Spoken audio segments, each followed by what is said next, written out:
रे आमे आज यही आलोचना चक्र रे ओडिशार पाइक संग्राम भारतर जातीय आंदोलन भारतीय स्वाधीनता आंदोलन प्रथम आंदोलन हिसाब से एक आलोचना चक्र नहीं एठाकू आम समस्त आपण मानू शुभेच्छार सहित स्वागत करुअछु।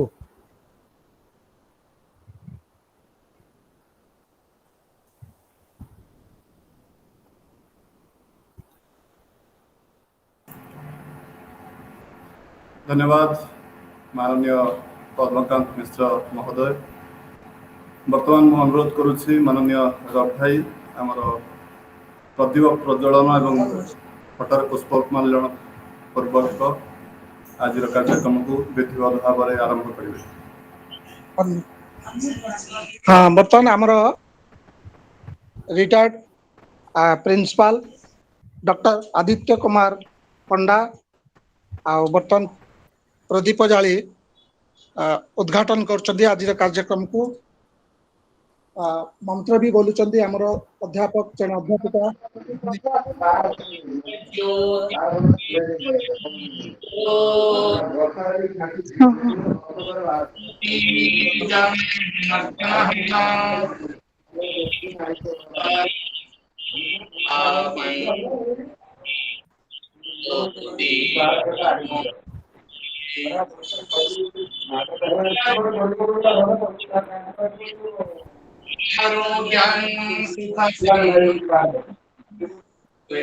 बुद्धि विनाशाय आत्मज्योति नमोस्तुते आत्मज्योति प्रदीप्ताय ब्रह्मज्योति नमोस्तुते ब्रह्मज्योति प्रदीप्ताय गुरुज्योति नमोस्तुते। वर्तमान मधुस्मिता भौणी वेद मंत्र उच्चारण करी। मधुस्मिता भौणी आज्ञा सर प्रणाम। यं वैदिका मंत्र दुष्य पुराणा इंद्रं जमं मातरिशानमाहु वेदान्तिनो अनिवचनीयमेकं यं ब्रह्म शब्देन विनिर्दिशन्ति सैवायमीशं शिवयीत्यवचन यं वैष्णवा विष्णुरिति सुवन्ति बुद्धस्तथा आहर्तिति बौद्धजैन शतश्रीयकालेति च शिखसन्त शास्त्रेति केचिति कथचित् कुमारः स्वामीति मातेति पीपेति भक्त्या यं पार्थयक्ते जगदीशितारं स एक एव प्रभुराधिधिया। नमस्कार। बहुत बहुत धन्यवाद मधुस्मिता भौणी। बर्तमान मु अनुरोध करुछि हमर माननीय रफाई को से अतिथि एवं संगठन परिचय अतिथि मानकर परिचय प्रदान करें। भारतर स्वाधीनतार 75तम जयंती रे प्रज्ञा प्रवाह ओडिशा तरफ जो भी अतिथि माने आज अछंती तांकर परिचय मु करिबी। माननीय पद्मकांत भाई जो कथा रखिले स्वाधीनतार 75तम वर्ष जहाँकि अमृत महोत्सव नाम रे सारा भारत पालन करुछि। हमें जो प्रज्ञा प्रवाह संगठन ओडिशा तरफ आज जो कार्यक्रम हाथ को नहीं किछि मान्यगण्य व्यक्ति आम पाखरे उपस्थित अछंती। मु समानकर परिचय करिबी। आमर कार्यक्रम रे शताधिक बुद्धिजीवी आज जोड़ी समस्त परिचय करिबा ऑनलाइन माध्यम रे संभव नुह। वर्तमान सर्वप्रथमे मु परिचय रखिबी आज जे मुख्य अतिथि प्रदीप जाली कार्यक्रम को उद्घाटन कले डॉक्टर आदित्य पंडा रिटायर्ड प्रिंसिपल चांदवाली कॉलेज आउ आज कार्यक्रम को उद्घाटन कले। आम पाखरे बहुत बड़ बड़ लोक अच्छा। सर्वप्रथमे जार परिचय करने आवश्यक मुझे अनुसार करुच्ची। आम संगठन प्रेरणा स्रोत जहाँ प्रेरणा नहीं कि आम संगठन कार्य कर राष्ट्रीय स्वयंसेवक संघ। राष्ट्रीय स्वयंसेवक संघर उत्कल प्रांतर प्रांत संघचालक माननीय प्रांत संघचालक सबीर कुमार महांती आम सहित जोड़ी होती। आमर सौभाग्य आम संगठन सौभाग्य जे तांकर बहुमूल्य समय देकी आज आम पाखरे मुख्य अतिथि भाव से उपस्थित अच्छा। माननीय सबीर भाई ये कार्यक्रम को आज आकर्षण जे सम्मानित अतिथि कि आम पाखरे अच्छा। डॉक्टर राकेश दास जी जे कि बेलूर स्थित स्वामी विवेकानंद यूनिवर्सिटी प्रोफेसर अच्छा। से आज सम्मानित अतिथि भाव राकेश जी अच्छा। से आमर संगठन क्षेत्रीय ओडिशा वेस्ट बेंगल अंडमान आदि नहीं कि जो क्षेत्र करा जायछि से क्षेत्रर जो विभिन्न दायित्व अच्छा जे कि अनुसंधान शिक्षा विज्ञान ज्ञान विज्ञान सहित जो आमर गीतार जो उक्ति आसी ज्ञानटा विज्ञान सहित हवा दरकार। ये हूँ आमर गीतार उपनिषद आम ध्येय वाक्य से विषय अनुसंधान मूलक कार्य से देखुंट क्षेत्रीय दायित्व अच्छा राकेश दास जी से भी आज आम संगठन विषय 5-7 मिनिट कथा रखिए। तापर जी आमको समस्त को स्वागत कले ये ऑनलाइन माध्यम रे आमर प्रिय ए संगठन को ओडिशा रे जे ना धरिकी नाउरी धरिकी आगे नहीं चलचंती श्रीजुक्त पद्मकांत मिश्र जी जे कि रिटायर्ड अध्यापक ढेंकानाल रु कॉमर्स विभाग रु से आमर ओडिशा राज्यर संयोजक भाव में अच्छा। से परी श्रीजुक्त अंबिका प्रसाद भाई अंबिका महांती जी जे कि चार्टर्ड अकाउंटेंट कटक रु सह संयोजक भाव में अच्छा। या छड़ा आज मुख्य आकर्षण जे कि मुख्य वक्ता भाव में जोग देइचंती। आमे जहाँ को मार्गदर्शन आज विषय आज 75तम जयंती स्वाधीनतार जयंती ओडिशार भूमिका आ ओडिशार विषय को लेकिन ओडिशा स्वाधीनतार भूमिका को लेकिन जे कथा रखिए आउ डॉक्टर जन्मजय चौधरी जे कि सबुठ अनेक पुस्तक लिखिचंती जगन्नाथ संस्कृति पर अनेक पुस्तक बक्सी जगबंधु पर पुस्तक आउ प्राय 15टी पुस्तक तांकर रचना पाइछि। आउ सबुठारु बड़ परिचय होछि +2 श्रेणी रे पढ़ा जाउथबा इतिहास विभाग रे आउ भारत इतिहास आउ विश्व इतिहास ए दुईटी इंग्राजी एवं Odia Indian history and world history दीटा को +2 रे तांकर बही बहुत आदृत जन्मजय चौधरी आउ से आज मुख्य वक्ता भाव में अछंती। ए प्रकार अन्य कार्यकर्ता माने अछंती जे कि समस्तंकर परिचय आउ संक्षेप में कर दउछि।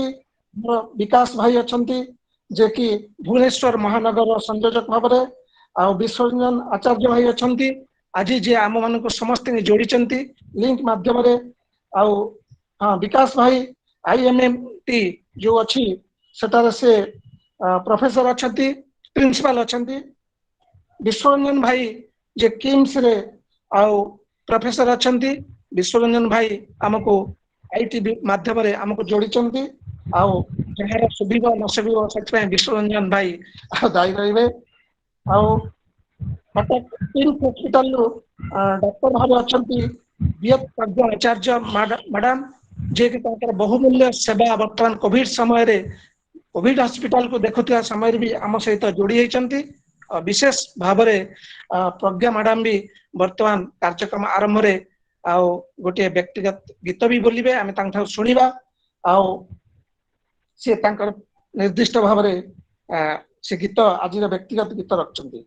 आउ जे आमको संयोजक भाव में आउ जे संगठन दायित्व अछंती युवक ଯୁକ୍ତ ଶ୍ରୀମାନ ଶ୍ରୀକୃଷ୍ଣପତି जे कि आज आम मानक समस्त की लिंक पठेई समस्त टेलीफोन करी जोगाजोग करी युवा अवस्था आमको जोड़ी आउ विशेष करी आउ जार परिचय रहीगला मु निश्चय तांको शेष रे करदेवी संघर अन्यान्य अधिकारी मानकर परिचय तो निश्चय पछरे हबो आउ जणे भद्रखर मान्यगण्य व्यक्ति आम पाखर उपस्थित अछंती जोगर ओडिशार सुधाम अर्जन करथिबा आउ भद्रखर अछंती से सुरेंद्र दास श्रीजुक्त सुरेंद्र दास पतंजलि जोगपीठ योग शिक्षा पर अनेक रोग को से भल कर माध्यम बुली बुली कि से योग शिखाती यही प्रकार से भी मो पाखरे वर्तमान आठी उपस्थित अच्छा वर्तमान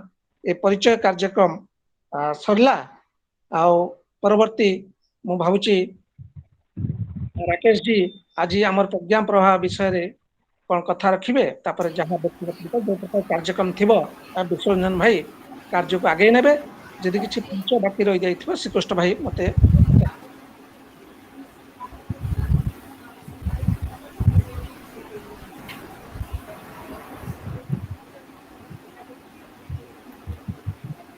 हरि ओम।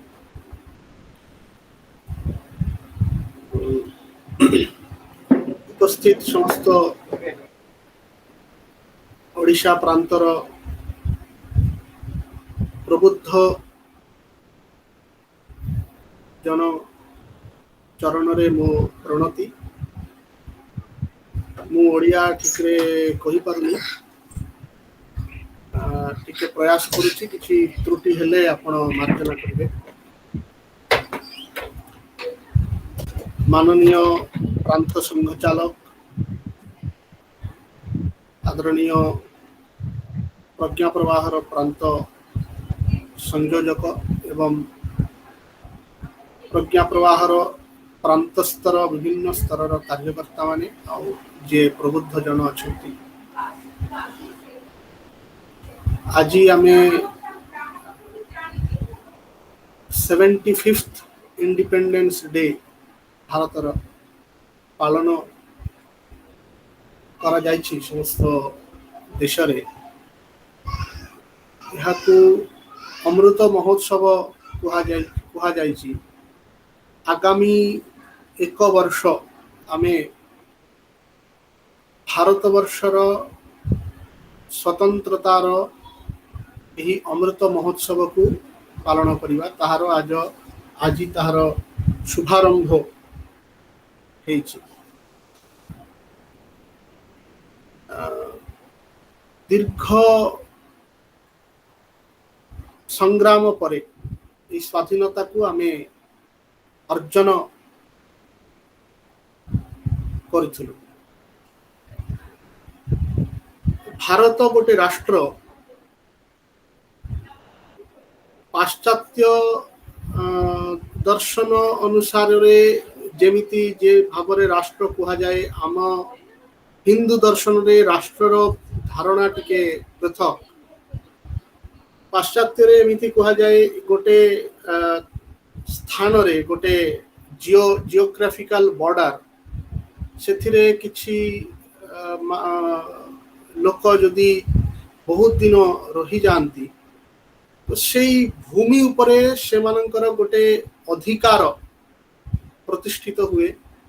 एई अधिकार भावनारू राष्ट्र धारणार नेशन स्टेट रो विकास घटी। किंतु भारतवर्ष रे एमिति कहा जाए भद्रमिच्छन्त ऋषयस्वर्विदस्तपो दीक्षाम उपनिषेदुरग्रे ततो राष्ट्रम बलमोजश्च जातम तदस्मै देवा उपसन्नमन्तु। अथर्ववेद रे राष्ट्र को गोटे देवता भाव रे कल्पना करा जायछि। ऋषि माने मनुष्य समाजर कल्याण पाई तपस्या करिथिले। सेई तपस्यार तेजरु राष्ट्र देवतार आविर्भाव वेदरे कहा जायछि तदस्मै देवा उपसन्नमन्तु। सेई राष्ट्र देवता को समस्त देवता माने भी नमस्कार करंती।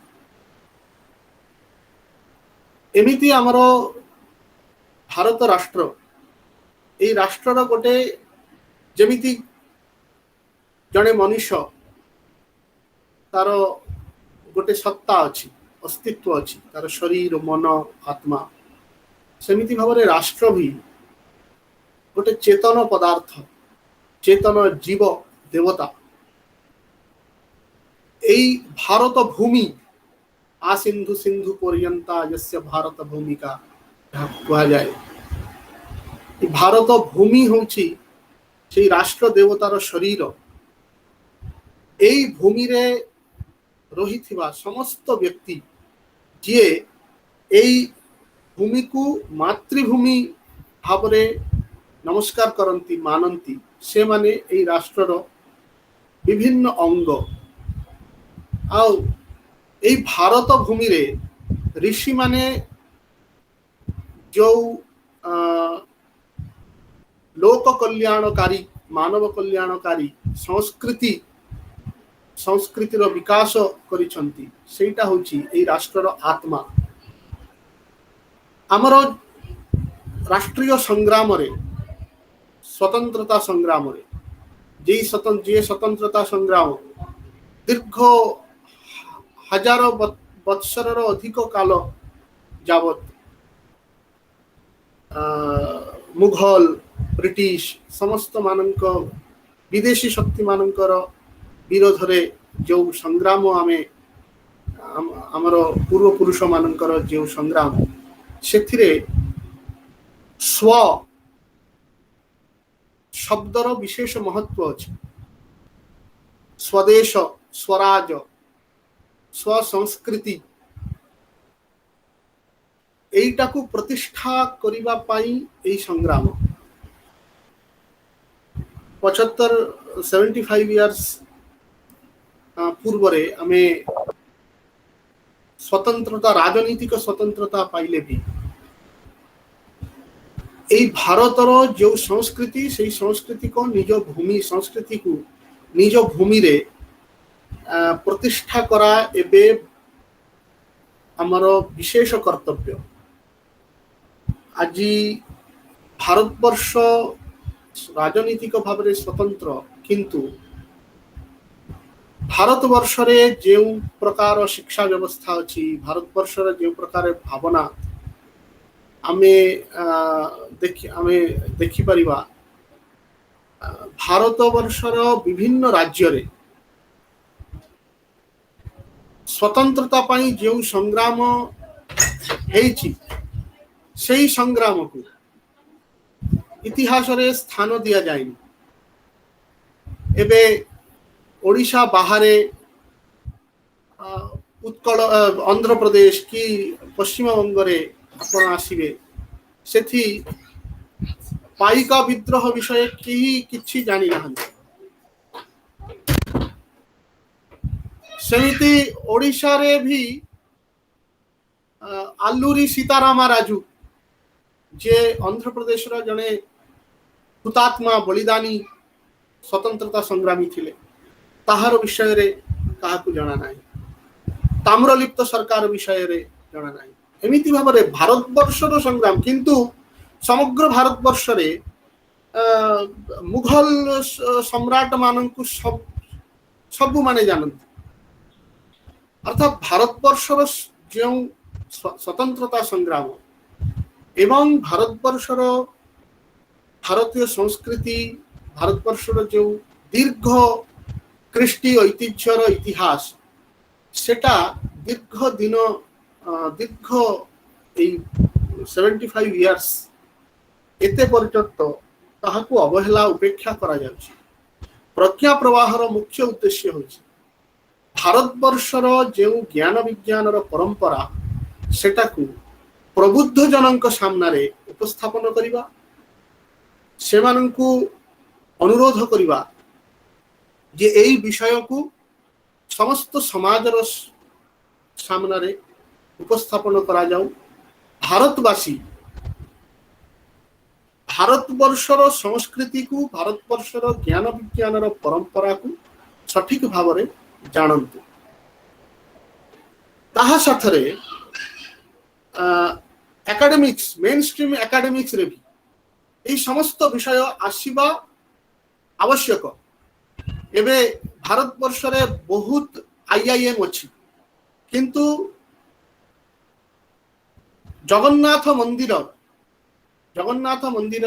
যে প্রকার ম্যানেজমেন্ট প্রবন্ধন সেটি কেউ তিথিরে প্রভু को কি প্রভুর বেশ পরিধান কেমিতি হব, পুরোহিত মানଙ୍କର কোউ পুরোহিত কোউ দিনরে কেমিতি সেবা করিবে, এই সমস্ত অত্যন্ত সূক্ষ্ম বিষয়র যেমিতি অত্যন্ত বিশিষ্ট প্রবন্ধন। এটা গোটে জগন্নাথ মন্দিরর গোটে দৃষ্টান্ত। সমগ্র ভারତରେ এমিতি ভাବରେ ছোট ছোট মন্দিରରେ ভি এমিতি অত্যন্ত সূক্ষ্ম প্রবন্ধন শাস্ত্রর অত্যন্ত গভীর বিষয় রয়েছে, কিন্তু সেটা মেন স্ট্রিম একাডেমিক্স রে স্বীকৃত ନାହିଁ। হার্ভার্ড রে কোন কুহা যাইছি অথবা এমিতি আমেরিকা রে অস্ট্রেলিয়া রে কেমিতি কোন কুহা যাইছি, সেই কেবল সেই তত্ত্ব হি পড়িବାକୁ আইআইএম রে স্বীকৃত আছে। ডাক্তার মানে সুশ্রুত বিষୟରେ ଜାଣନ୍ତି, ইঞ্জিনিয়ার মানে ଆମର সমগ্র ଭାରତରେ যেମିତି ଭାବରେ ସ୍ଥାପତ୍ୟ କଳାର ବିକାଶ ସେ ବିଷୟରେ ଅଜ୍ଞ। এই সমস্ত বিষয়କୁ মেন স্ট্রিম একাডেমিক্স রে भी প্রতিস্থাপন করিবা ଆଉ ଯେଉଁ ସ୍ୱଭାବକୁ ଆମେ ଆମର ପୂର୍ବପୁରୁଷ ମାନେ ସଂଗ୍ରାମୀ ସ୍ୱତନ୍ତ୍ରତା ସଂଗ୍ରାମୀ ମାନେ ଯେଉଁ स्वराज स्वदेश स्व संस्कृति को प्रतिष्ठा करिबा पाई जे स्वभावକୁ प्रतिष्ठा करिबा पाई प्रयास କରିଥିଲେ, সেই स्वभावକୁ এই অমৃত মহোৎসব বেলে ଆମେ সমগ্র সমাজରେ ପ୍ରତିଷ୍ଠା କରିବା। ଏମିତି ଗୋଟେ ଉଦ୍ଦେଶ୍ୟକୁ ନେଇକି ପ୍ରଜ୍ଞା ପ୍ରବାହ ପ୍ରବୁଦ୍ଧ ଜନତାର ସଂଗଠନ ପ୍ରବୁଦ୍ଧ ଜନମାନସରେ এই বিষয় সমস্ত বিষয়କୁ ନେଇ ଯିବା ପାଇଁ ଆମର এই ପ୍ରୟାସ। ଆଉ ଆଜିର ଯେଉଁ ବିଷୟ ଅଛି সেই ବିଷୟ ବି ଏମିତି ହିଁ ଆମର ନିଜର ସଂଗ୍ରାମକୁ ଜାଣିବା ଆଉ ଆମ ଅଗ୍ରିମ ପ୍ରଜନ୍ମ ସାମ୍ନାରେ ବି সেই বিষয়କୁ ଉପସ୍ଥାପନ କରିବା। ସେଥିପାଇଁ ଆମେ ଆଜି ଏକତ୍ରିତ ହେଉଛୁ। ସମସ୍ତଙ୍କୁ ବିନୀତ ପ୍ରଣାମ, ଧନ୍ୟବାଦ। बहुत बहुत धन्यवाद डॉक्टर राकेश महोदय, आपणकर एभली विचार एवं निश्चय यह एक सहयोगी हम आगामी भारतवर्ष गठन में। बर्तमान मु अनुरोध करुछि अध्यापक दीप्ति को से सुभाषित प्रदान कर।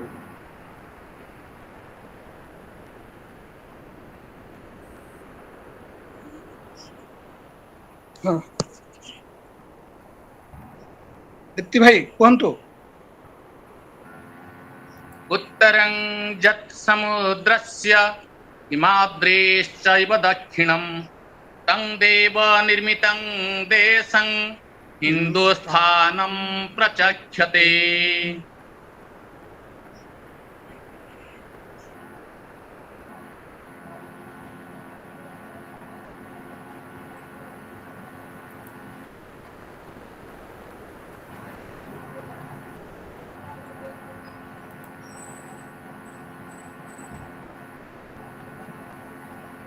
रब भाई म्यूट हो जाइए आपनकर, आगे अनम्यूट करो। हाँ बोलिए कि सुभाषित हो गला पा। सुभाष अशोक भाई धन्यवाद। हाँ अध्यापक दीप्ति अशोक भाई को अनुरोध करुछि अमृत वचन प्रदान करिए। प्रथमे माँ भारतींकर चरण बंदन बे प्रभु श्री जगन्नाथंकर चरण रे अनंत कोटि प्रणाम पूर्वक आज पवित्र संध्यारे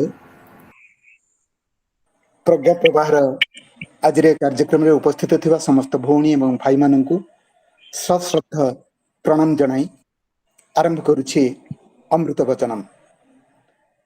परम पूज्य श्री गुरुजी कहिछन्ति राष्ट्र चरित्र मूल आधार हेउछि व्यक्ति चरित्र। व्यक्ति चरित्र मूल आधार हेउछि आत्मचरित्र ओ आत्मचरित्र मूल आधार हेउछि आत्मानुभूति बा आत्मार प्रत्यक्ष क्रियात्मक अनुभूति। यही आत्मानुभूतिर अभाव ही आज समाज को निम्नगम करे और राष्ट्र चरित्र को दुर्बल कर चली। एणु राष्ट्र चरित्र को सुदृढ़ करने को आत्मचरित्र निर्माण बा प्रत्येक व्यक्ति पई आत्मानुभूतिर प्रत्यक्ष क्रियात्मक अनुभव परम आवश्यकता रही। यह समय आह्वान। बहुत धन्यवाद समस्त को प्रणाम।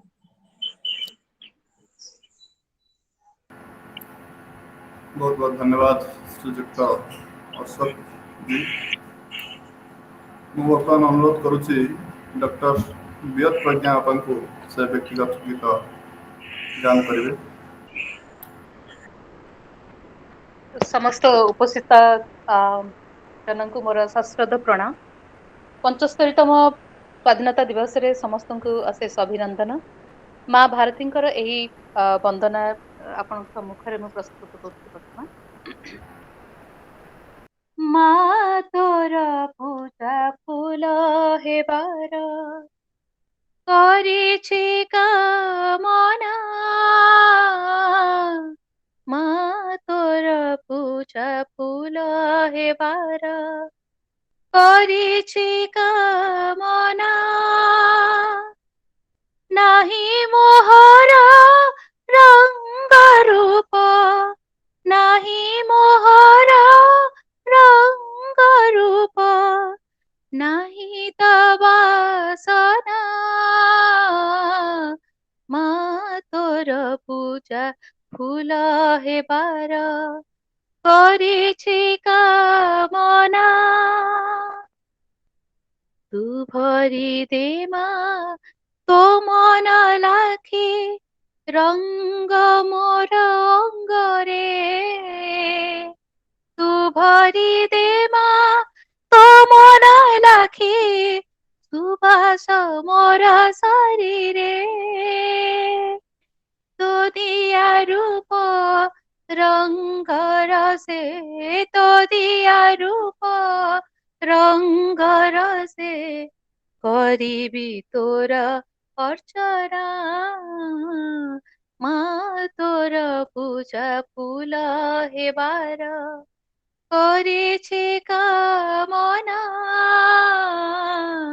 माँ तोर पूजा फूल हेबार करिछि कामना। तू जाणु माँ तो पूजा संभार षोडश उपचार। तू जाणु माँ तो पूजन मंत्र तंत्र जादरकार। तू जाणु माँ तो पूजा संभार षोडश उपचार। तू जाणु माँ तो पूजन मंत्र तंत्र जादरकार। मुखाली छार फूलटे होई मुखाली छार फूलटे होई चाहे चरण वंदना। माँ तोर पूजा फूल हेबार करिछि कामना। माँ तोर पूजा फूल हेबार करिछि कामना। नाही मोहर रंग रूप नाही मोहर रंग रूप नाही तपासना मा तोर पूजा फूल हेबार କରିଛି କାମନା ମା ତୋର ପୂଜା ଫୁଲ ହେବାର। ଧନ୍ୟବାଦ। ନମସ୍କାର। बहुत बहुत धन्यवाद डॉक्टर वियत बैद्यनाथ। बर्तमान आमर आज जो मुख्य आकर्षण मुख्य प्रसंग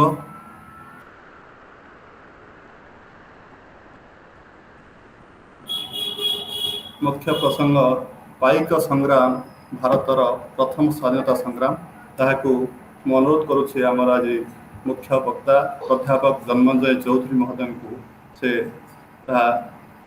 विश्लेषण व्याख्या करेंगे। नीलाचल निवासाय नित्याय परमात्मने बलभद्र सुभद्रा श्री जगन्नाथ इति नमः। आज 75तम स्वाधीनता दिवस अवसर रे प्रज्ञा प्रवाह तरफरु आयोजित यही कार्यक्रम रे योगदान करिथिबा समस्त मानी गुणी साधु विज्ञ विद्वान माननकु मो तरफरु मोर नमस्कार अर्पण करुअछि। जो महान व्यक्तित्व मानकर अद्यम उद्यम बलिष्ठ पराकाष्ठा दीर्घ दिनर तपस्या बल आज ए ऐतिहासिक ध्वजा भारतर सर्वत्र स्थान रे उड़ीयमान हैला सेमानंक उद्देश्य रे मोर हृदयर गभीरतम प्रदेश सर्वश्रेष्ठ नमस्कार अर्पण करुअछि।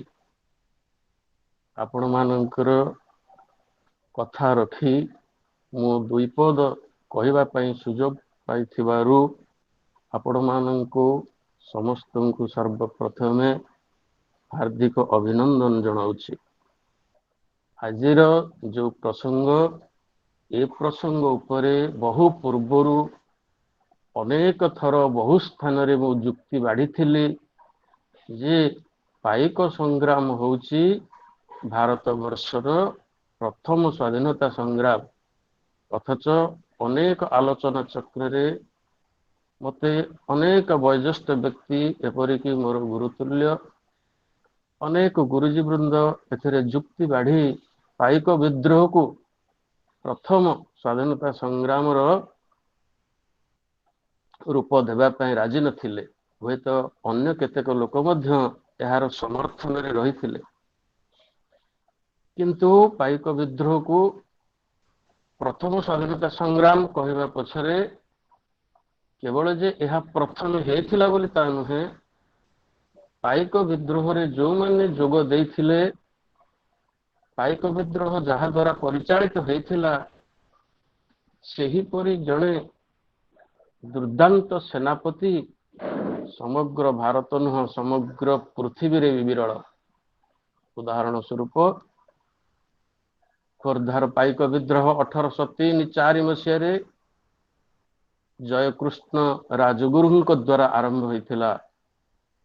जयकृष्ण राजगुरुंकर शिक्षागत योग्यता जति आपण जानिबे ताले समग्र पृथ्वी रे जेते सब युद्ध हेची जेते विद्रोह हेची जेते कलह हेची जेते फतुरी हेची तार सेनापति सहित समकक्ष करंतु जे जय राजगुरु एवं बक्सी जगबंधु सहित कौन से एक सेनापति किए समकक्ष ना नेपोलियन बोनापार्ट ना अलेक्जेंडर दि ग्रेट ना राणा प्रताप ना पृथ्वीराज चौहान ना हैदराबाद निजाम ना टीपू सुल्तान ना हैदर अली ना भगत सिंह जेते वीर योद्धा अछंती समस्तंकर एजुकेशन क्वालिफिकेशन शिक्षागत योग्यता को देखंतु जे कहा सहित एही दुई दुर्दांत सेनापति राजगुरुंकर शिक्षागत योग्यता समकक्ष नुहे। प्रथमे राजगुरु जय राजगुरुंक कथा टिके आलोचना करिबा। जय राजगुरुंकर निजर व्यक्तिगत योग्यता थिला जणे कुलील ब्राह्मण शील संपन्न चतुर्वेद विशारद ଷଡ଼ ଦର୍ଶନ, ଅଷ୍ଟାଦଶ ପୁରାଣ ବିଶାରଦ, ଧନୁର୍ବେଦ ବିଶାରଦ, ହସ୍ତ ଶିକ୍ଷାବିଦ, ଅଶ୍ଵ ଶିକ୍ଷାବିଦ, ଲକ୍ଷ୍ୟ ଭେଦକାରୀ, ଶକୁନ ଜ୍ଞାନବିଦ, ଚିକିତ୍ସା ଶାସ୍ତ୍ରବିଦ, ବିହ ରଚନାବିଦ, ବହୁ ଭାଷାବିଦ, ଯୁଦ୍ଧ ବିଶାରଦ, ଆଜନ୍ମ ବ୍ରହ୍ମଚାରୀ ଥିଲେ ଜୟୀ ରାଜଗୁରୁ। ଏ ଯୋଉ ଶିକ୍ଷାଗତ ଯୋଗ୍ୟତା ପୃଥିବୀ ବକ୍ଷରେ ଜନ୍ମଗ୍ରହଣ କରିଥିବା କୌଣସି ବିଦ୍ରୋହ ଯୁଦ୍ଧ ସଂଗ୍ରାମର ସେନାପତି ସହିତ ସମକକ୍ଷ କରାନ୍ତୁ ଯେ ଜୟୀ ରାଜଗୁରୁଙ୍କ ସହିତ ଅମୁକ ସେନାପତିଙ୍କର ଶିକ୍ଷାଗତ ଯୋଗ୍ୟତା ସମାନ ଅଟେ। ତେବେ ପୁଣି ଆସିବା ଆଉ ଗୋଟିଏ ପଏଣ୍ଟକୁ, ପାଇକ। କିଏ ସେ ପାଇକ? ପାଇକ ଖୋର୍ଦ୍ଧାର ନଥିଲେ, ଖୋର୍ଦ୍ଧା ପାଇକ ଏଇଥିପାଇଁ କୁହାଯାଉଛି ଯେ ପାଇକ ମାନେ ଖୋର୍ଦ୍ଧାର ଯୋଉ ମେଳି କରିଥିଲେ ତାହା ଥିଲା ଭାରତ ବର୍ଷର ପ୍ରଥମ ସ୍ୱାଧୀନତା ସଂଗ୍ରାମ। କିନ୍ତୁ ପାଇକ କହିଲେ ଖୋର୍ଦ୍ଧାର ନୁହଁ, ସମଗ୍ର ଓଡ଼ିଶା। ଏ ଜାତି ଗୋଟେ ଦୁର୍ଦାନ୍ତ ଦୁର୍ଦ୍ଦଶ ଜାତି ଥିଲା। ଗୋଟିଏ କଥା ପ୍ରଥମରୁ କହିବି, ଯୋଉଟା ପଛେ କହିବା କଥା, କେମିତି ଦୁର୍ଦାନ୍ତ ଥିଲା ଆଜି ଗୋଟିଏ ସୂକ୍ଷ୍ମ ଉଦାହରଣ ପ୍ରଥମେ ଦଉଛି, ତାପରେ ପାଇକ ଅର୍ଥ ଭିତରକୁ ଯିବା। ଯେତେବେଳେ ହାରକୋର୍ଟ ଓଡ଼ିଶା ମଧ୍ୟରେ ପ୍ରବେଶ କଲା, ତାକୁ ଯୋଉ ସମୟରେ ଜଣେ ପାଇକ ଅଟକେଇ ଦେଇଥିଲା, ସେ ପାଇକକୁ ବନ୍ଦୀ କରିଥିଲା ହାରକୋର୍ଟ। କିନ୍ତୁ ସେ ପାଇକ ଦୁର୍ଦାନ୍ତ ପାଇକ ହାରକୋର୍ଟକୁ ତିଳେ ବି ସମ୍ମାନ ଦେଲାନି। ତେଣୁ ହାରକୋର୍ଟ ସାଙ୍ଗେ ସାଙ୍ଗେ ସେ ପାଇକକୁ ଏକ ଗାଳି ବୁଲଜ କରିବା ଦ୍ୱାରା କହିଲା ସମ୍ମାନ ଦେଇ ଶିଖ। କିନ୍ତୁ ପାଇକ ନେଣ୍ଡାଏ ଛେପ ପକେଇଦେଲା ହାରକୋର୍ଟ ମୁହଁକୁ, କହିଲା ଏ ଦୁର୍ଦାନ୍ତ ପାଇକ ଜାତି, ଏ ଖୋର୍ଦ୍ଧାର ଖଣ୍ଡାୟତ କେବଳ ତାର ରାଜାକୁ ସମ୍ମାନ ଦେଇ ଶିଖିଛି, ଆଉ କାହାରିକୁ ସମ୍ମାନ ଦେଇ ଶିଖିନି। ଏ ସମୟରେ ହାରକୋର୍ଟର ମୁହଁ ମଳିନ ପଡ଼ିଗଲା, ନତମସ୍ତକ ହେଇଗଲା, ଜାଣିପାରିଲା ଯେ ଏ ଦୁର୍ଦାନ୍ତ ଦୁର୍ଦ୍ଦଶ ପାଇକ ମାନଙ୍କର ଦେଶ ପାଇଁ କେତେ ସେମାନଙ୍କର ତ୍ୟାଗ ରହିଛି। ତାହେଲେ ପାଇକ କିଏ ସେ? ଓଡ଼ିଆ ଲୋକ ସଂସ୍କୃତି, ଲୋକ ସାହିତ୍ୟରେ ପାଇକ ପରମ୍ପରା ବହୁ କାଳୁ ବଞ୍ଚି ରହିଛି, ବହୁ କାଳୁ ରହି ଆସିଛି। କାହାକୁ ପାଇକ କୁହାଯାଏ? ପାଇକ ଶବ୍ଦଟି କଣ? ପାଇକ ଶବ୍ଦ ଆସିଲା କେବେ? ତେବେ ପାଇକ ଅର୍ଥ ହେଲା ସୈନିକ ବା ପଦାତିକ ବାହିନୀ। ସେମାନେ ମହାମେଘବାହନ ଐର ଖାରବେଳଙ୍କ ଠାରୁ ଏ ଶ୍ରେଣୀର ଉତ୍ପତ୍ତି ହେଇଛି। ଯେତେବେଳେ କ୍ଷତ୍ରିୟ ବୃତ୍ତି ସାଧନାରୁ ପରଶୁରାମ ବିଦ୍ୟା ଲୋପ ପାଇଗଲା, ସେତେବେଳେ କଳିଙ୍ଗ ଖଣ୍ଡରେ ଆବିର୍ଭୂତ ହେଲେ ମହାମେଘବାହନ ଐର ଖାରବେଳ। ତାଙ୍କରି ଠାରୁ ଓଡ଼ିଶାର ଏକ ସମୃଦ୍ଧ ପାଇକ ପରମ୍ପରା ଗଢ଼ି ଉଠିଲା, ଯେଉଁମାନେ ରାଷ୍ଟ୍ର ଓ ନିଜ ରାଜାଙ୍କ ସମ୍ମାନ ରକ୍ଷା ପାଇଁ ଯୁଦ୍ଧ କ୍ଷେତ୍ରରେ ଶତ୍ରୁ ବିମର୍ଦ୍ଦନ କରୁଥିଲେ, ଯୁଦ୍ଧ କ୍ଷେତ୍ରରୁ ପଳାୟନ କରୁନଥିଲେ, ବରଂ ମୃତ୍ୟୁକୁ ସେମାନେ ହସି ହସି ଆଲିଙ୍ଗନ କରୁଥିଲେ। ଏହି ପାଇକମାନେ ଥିଲେ ବିଶେଷ କରି କ୍ଷତ୍ରିୟ। କିନ୍ତୁ ପାଇକମାନେ ଯଦିବା କ୍ଷତ୍ରିୟ ଥିଲେ, କିନ୍ତୁ ସେମାନଙ୍କୁ ବିଭିନ୍ନ ସମ୍ପ୍ରଦାୟରୁ ମଧ୍ୟ ପାଇକମାନଙ୍କୁ ଚୟନ କରାଯାଉଥିଲା। ଅର୍ଥାତ୍ ଭାରତ ବର୍ଷରେ ବା ଓଡ଼ିଶାରେ ରହିଥିବା ବିଭିନ୍ନ ସମ୍ପ୍ରଦାୟ, ଅର୍ଥାତ୍ ରାଜା, ସାମନ୍ତ, ଧନୀ, ଜମିଦାର, ତାଲୁକଦାର, ସର୍ବରାକାର, ଦଳେଇ, ଦଳପତି, ହିନ୍ଦୁ, ମୁସଲମାନ, ଖ୍ରୀଷ୍ଟିଆନ, ପାଇକ, ଦଳବେହେରା, ମରହଟ୍ଟା, ତେଲୁଗୁ ଏବଂ କୋଇଆ, ଭୂଇଁଆ ଇତ୍ୟାଦି ସମସ୍ତ ଜାତି, ସମସ୍ତ ଏହି ପାଇକ ଶ୍ରେଣୀରେ ନିଯୁକ୍ତି କରାଯାଇଥିଲା। ଏବେ କିଏ ସେ ପାଇକ? ପାଇକ ମାନଙ୍କ ପ୍ରକୃତରେ ଏମାନେ ସଦାବେଳେ ଚାଷ କାର୍ଯ୍ୟରେ ଲିପ୍ତ ରହିଥାନ୍ତି। ଏମାନଙ୍କୁ ରଖାଯାଇ ନଥାଏ ସୈନ୍ୟ ଶ୍ରେଣୀରେ, କିନ୍ତୁ ସୈନିକ ଭାବରେ ଯୋଗ ଦେବା ପାଇଁ ଏମାନଙ୍କୁ ବାଲ୍ୟ କାଳରୁ ତାଲିମ ଦିଆଯାଇଥାଏ।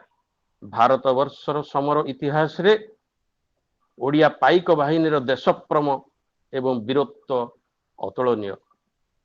ବିଭିନ୍ନ ସମୟରେ ଓଡ଼ିଆ ଅଧୁଷିତ ରାଜ୍ୟ କଳିଙ୍ଗ, କୋଶଳ उत्कल आदि रे पाइक सेना निजर रणकौशल और साहसिकता परिचय दे आसी प्राणमूर्छा संग्राम करी मातृभूमिर मर्यादा रक्षा करने सह पाइक पुओ माने शांति समय रे कृषि कार्य करी समाज को खाद्य जोगाउथिले।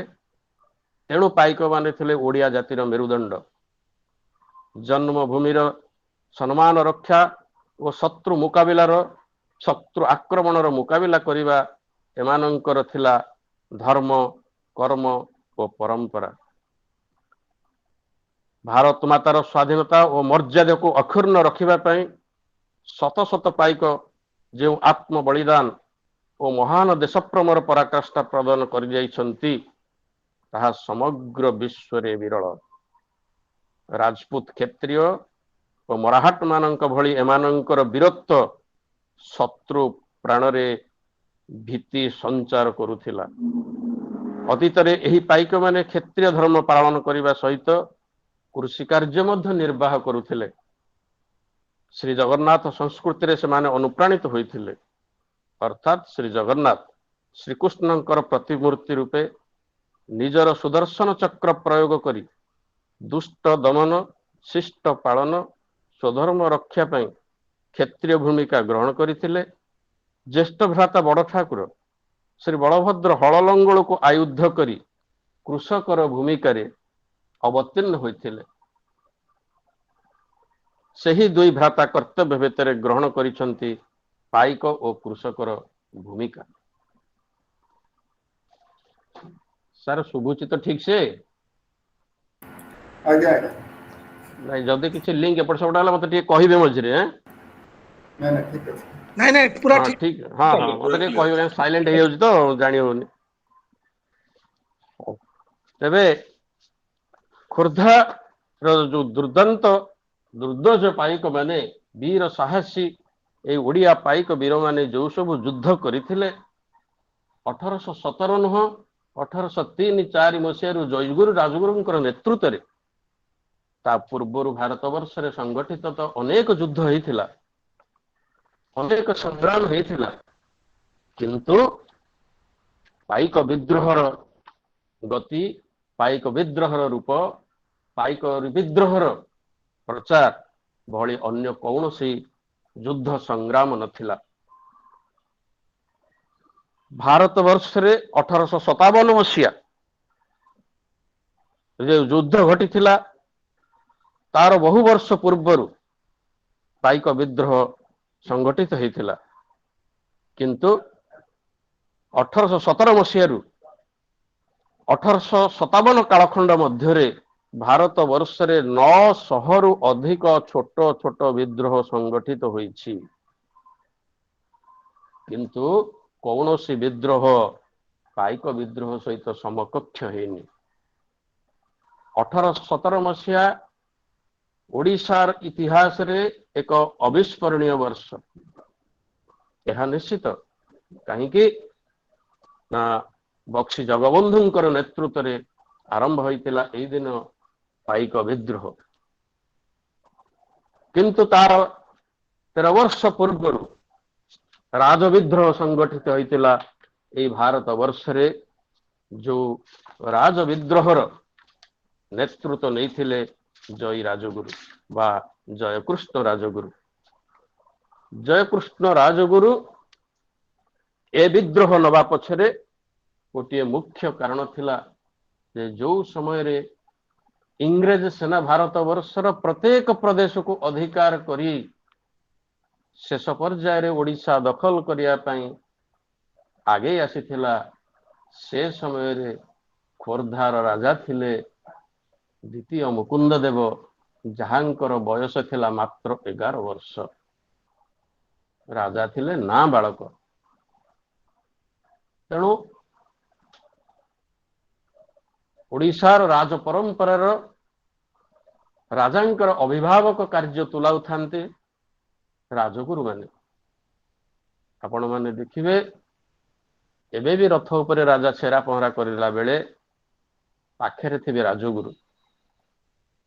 तेणु राजगुरु से मार्जन को संस्कार करिला परे राजगुरु समस्त मार्जन मंत्र संचार कला परे राजा से सब कार्य करिथांती। तेणु राजगुरु सदाबेले राजांकर पाखे पाखे रहंती, राजांको सदाबेले निर्देश देई आसंती।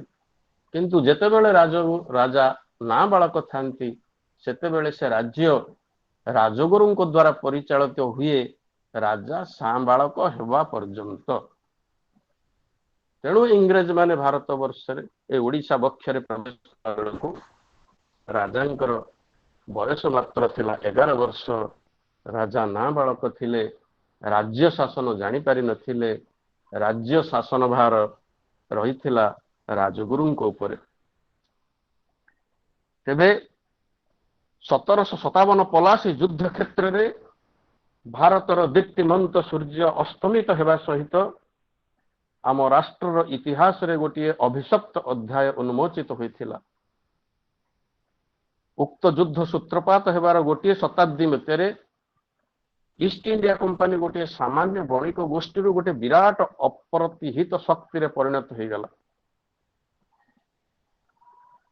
एवं यही समय भितर भारतर समस्त क्षमता को अर्थात राजनैतिक, अर्थनैतिक, सामाजिक, आध्यात्मिक स्वाधीनता ब्रिटिश शासन जुपकाठी रे बड़ी पड़गला। स्वाधीनता मनुष्यर जन्मगत अधिकार, जेतेबेले से स्वाधीनता अधिकार रु वंचित हुए ये भारतीय सेतेबेले श्वासरुद्ध हो जाए, पुनर्बार स्वाधीनतार सुस्वाद आस्वादना करने को से आग्रही हुए। यह इतिहासर प्रत्येक जुगरे प्रत्येक व्यक्ति मानकर अंतरतम अभिलाष होइथिबा स्थले भारतीय माने एथिरु केमिति बा व्यतिक्रम होइथांते।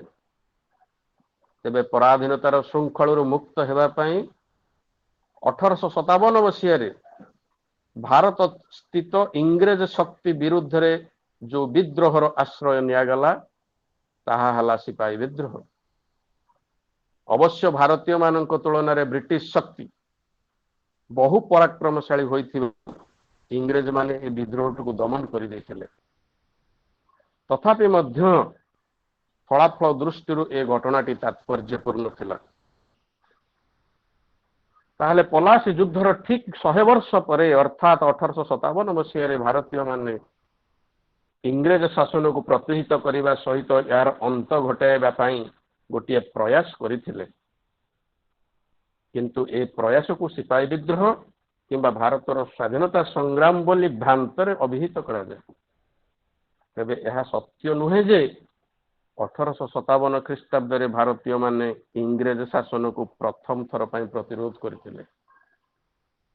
100 वर्षर इंग्रेज शासन रे सबु श्रेणी भारतीय माने निर्यातित हेबा सहित अर्थनैतिक दृष्टिकोण शोषित होइथिले। 1857 ख्रीष्टाब्दर बहु पूर्व भारतीय माने सामूहिक एकत्रित भावे भारतर विभिन्न स्थान रे एकत्रित होई इंग्रेज शक्ति को प्रतिरोध करथिले। जहा आरंभ होइथिला 1803 और 4 ख्रीष्टाब्दरु, जहा थिला ओडिशार राज विद्रोह।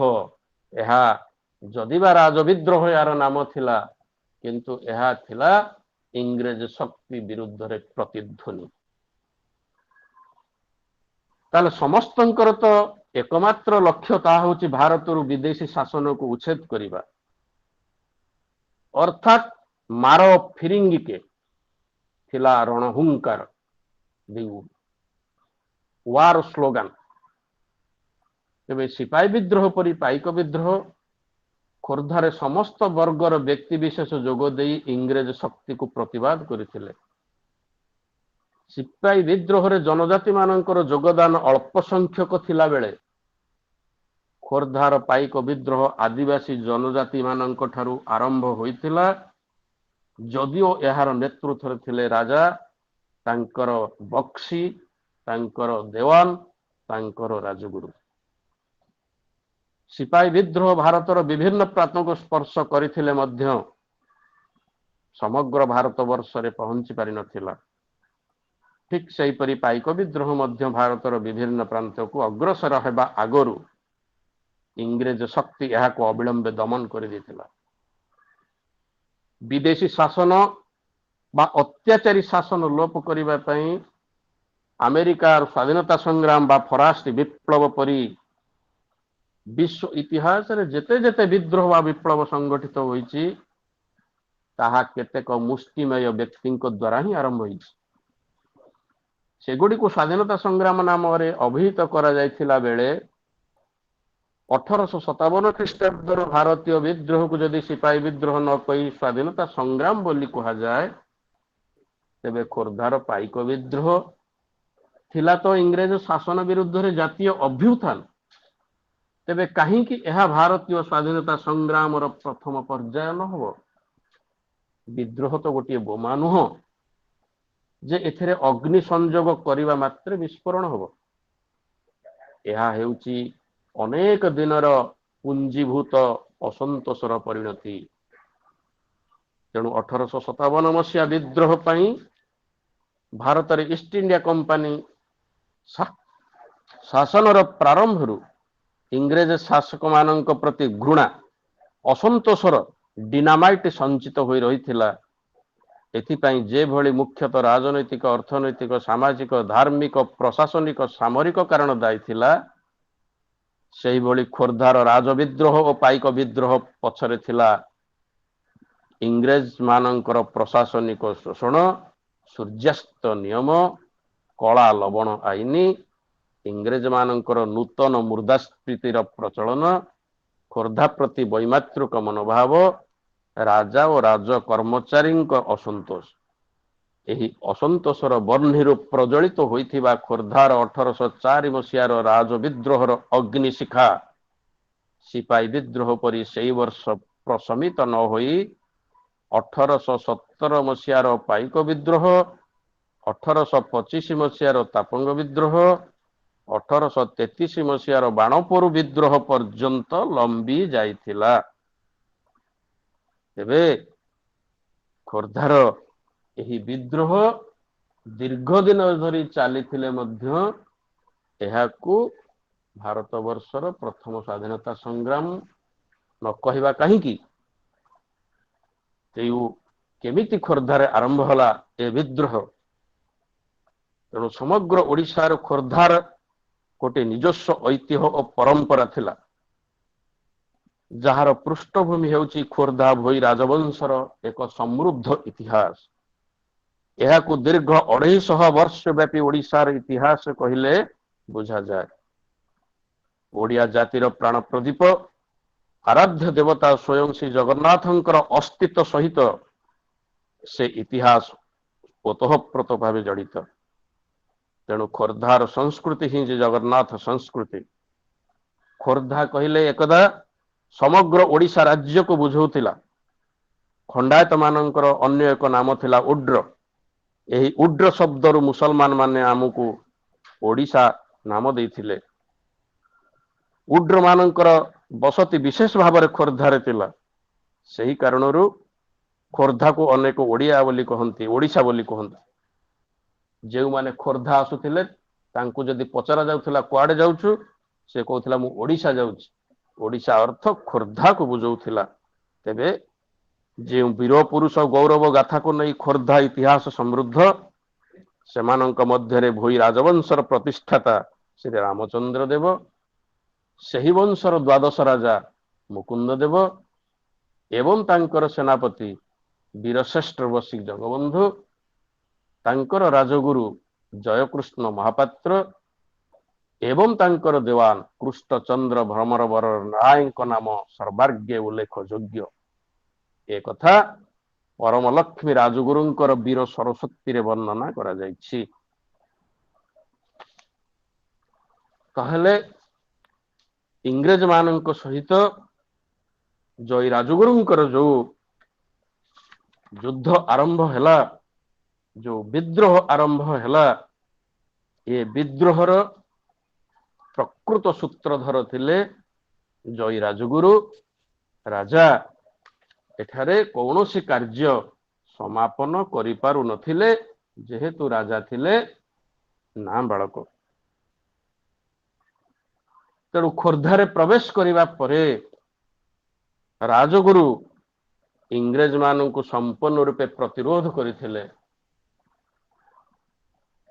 किंतु इंग्रेज मानू राजगुरु प्रतिरोध कला परे इंग्रेज मानकर बा इंग्रेज सरकार विश्व दृष्टि रे आसीगले जय राजगुरु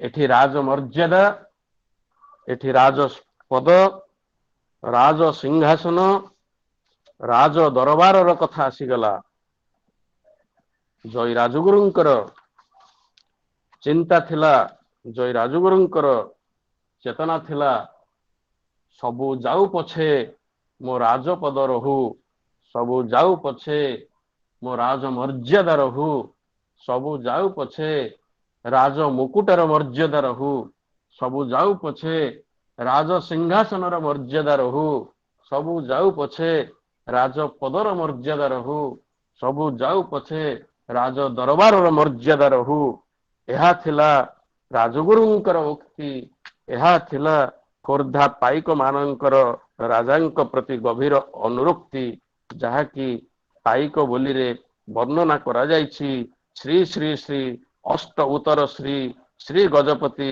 गज ईश्वर अखंड खंड महिमंडल ललाटे कलेवर विराधि वीरवर प्रतापी गौड़ेश्वर कलिजुग संढा झड़पति आशा खंडा नवकोटि कर्णाट कलवर्ग चंडा क्षेत्रीय कुल लंजा भैरवी धूप घंडा परमेश्वरी थंडा सुदर्शन चक्र झंडा आद्यरे आदिपति महिरे महीपति तले वसुमती उपरे धर्म देवता अतुल बल विक्रम नुपति नुपति सुवर्ण सिंहासन रे विजय करी अछंती संग्रामे सहस्र बाहु वीरंक शिरोमणि पात्र मंत्री चौपाशे सेवक खटणी एहा थिला पाइक मानकर गजपति महाराजांक प्रति गभीर अनुरक्ति और तांको मान सम्मान रक्षा करी शत्रु विरुद्ध रे प्राण बलि देवार संकल्प बेस मर्मपर्शी थिला।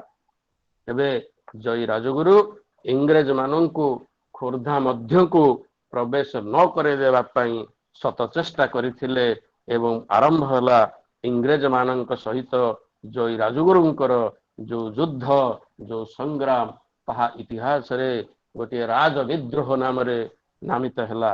केमिति ये युद्ध भयंकर थिला देखंतु जेते बेले राजा राजगुरु बक्सी पाइक माने इंग्रेज मानक सहित युद्ध करने को आगे आसिले तार अव्यवहित पूर्वरु इंग्रेज बाहिनी 7000 सैनिकों सहित खोर्धार दुर्ग पाखरे सैन्य छाउनी रही रहिला एवं राजगुरु को खबर आसिला जे इंग्रेज शक्ति वर्तमान खोर्धा दरबार निकटरे तैयार अच्छी युद्ध करने ए समय रे खोर्धार पाइक माने जय राजगुरु सहित खोर्धार दुर्भेद्य दुर्ग मध्यरे सैन्य छाउनी धरी इंग्रेज शक्ति को सम्मुखीन होगापाई आगे आसिले आरंभ है जय राजगुरु परामर्श रे इंग्रेज मानक विरुद्ध रे विद्रोह 1804 मसीहा डिसेम्बर मास शेत सप्ताह इंग्रेज बाहिनी पक्षरु घन घन तोप कमाणर प्रचंड आक्रमण को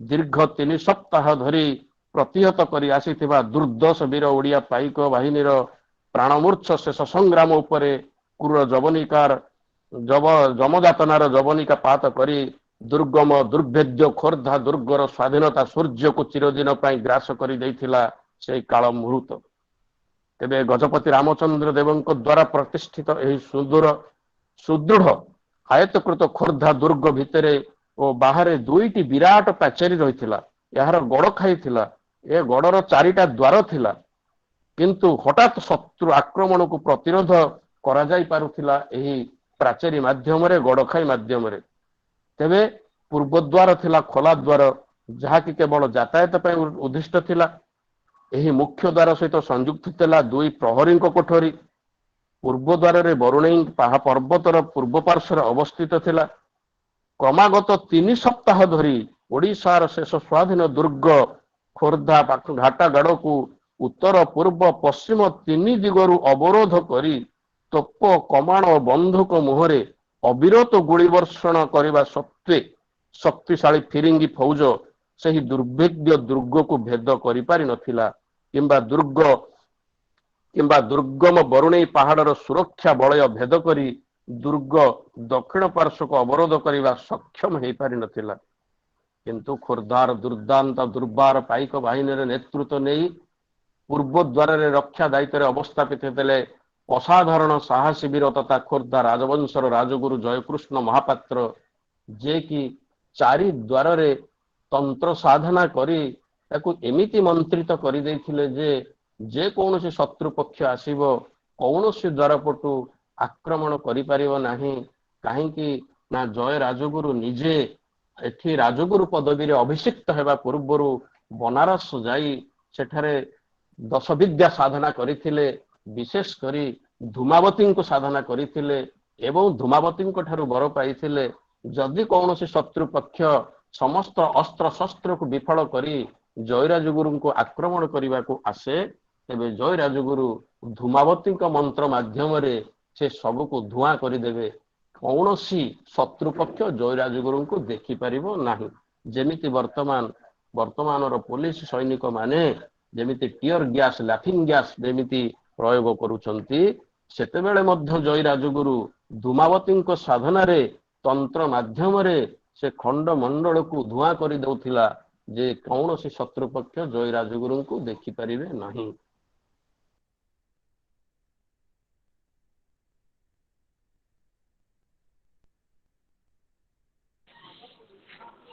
सर वॉइस गया उन्हें कटिगला भॉइस कट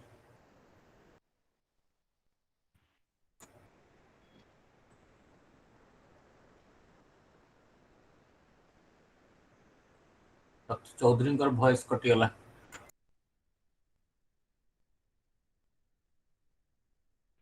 से आसीजे लिंक गोटे टेलीफोन पळेला से उठे देला भूल आसीजे देखिए 2 मिनिट अपेक्षा करिए।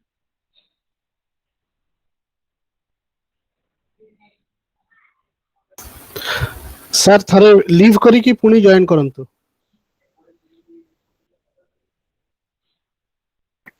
आज्ञा सेटा करूँ जे थरे लीव कर जाऊँ तापर जॉइन करूँ।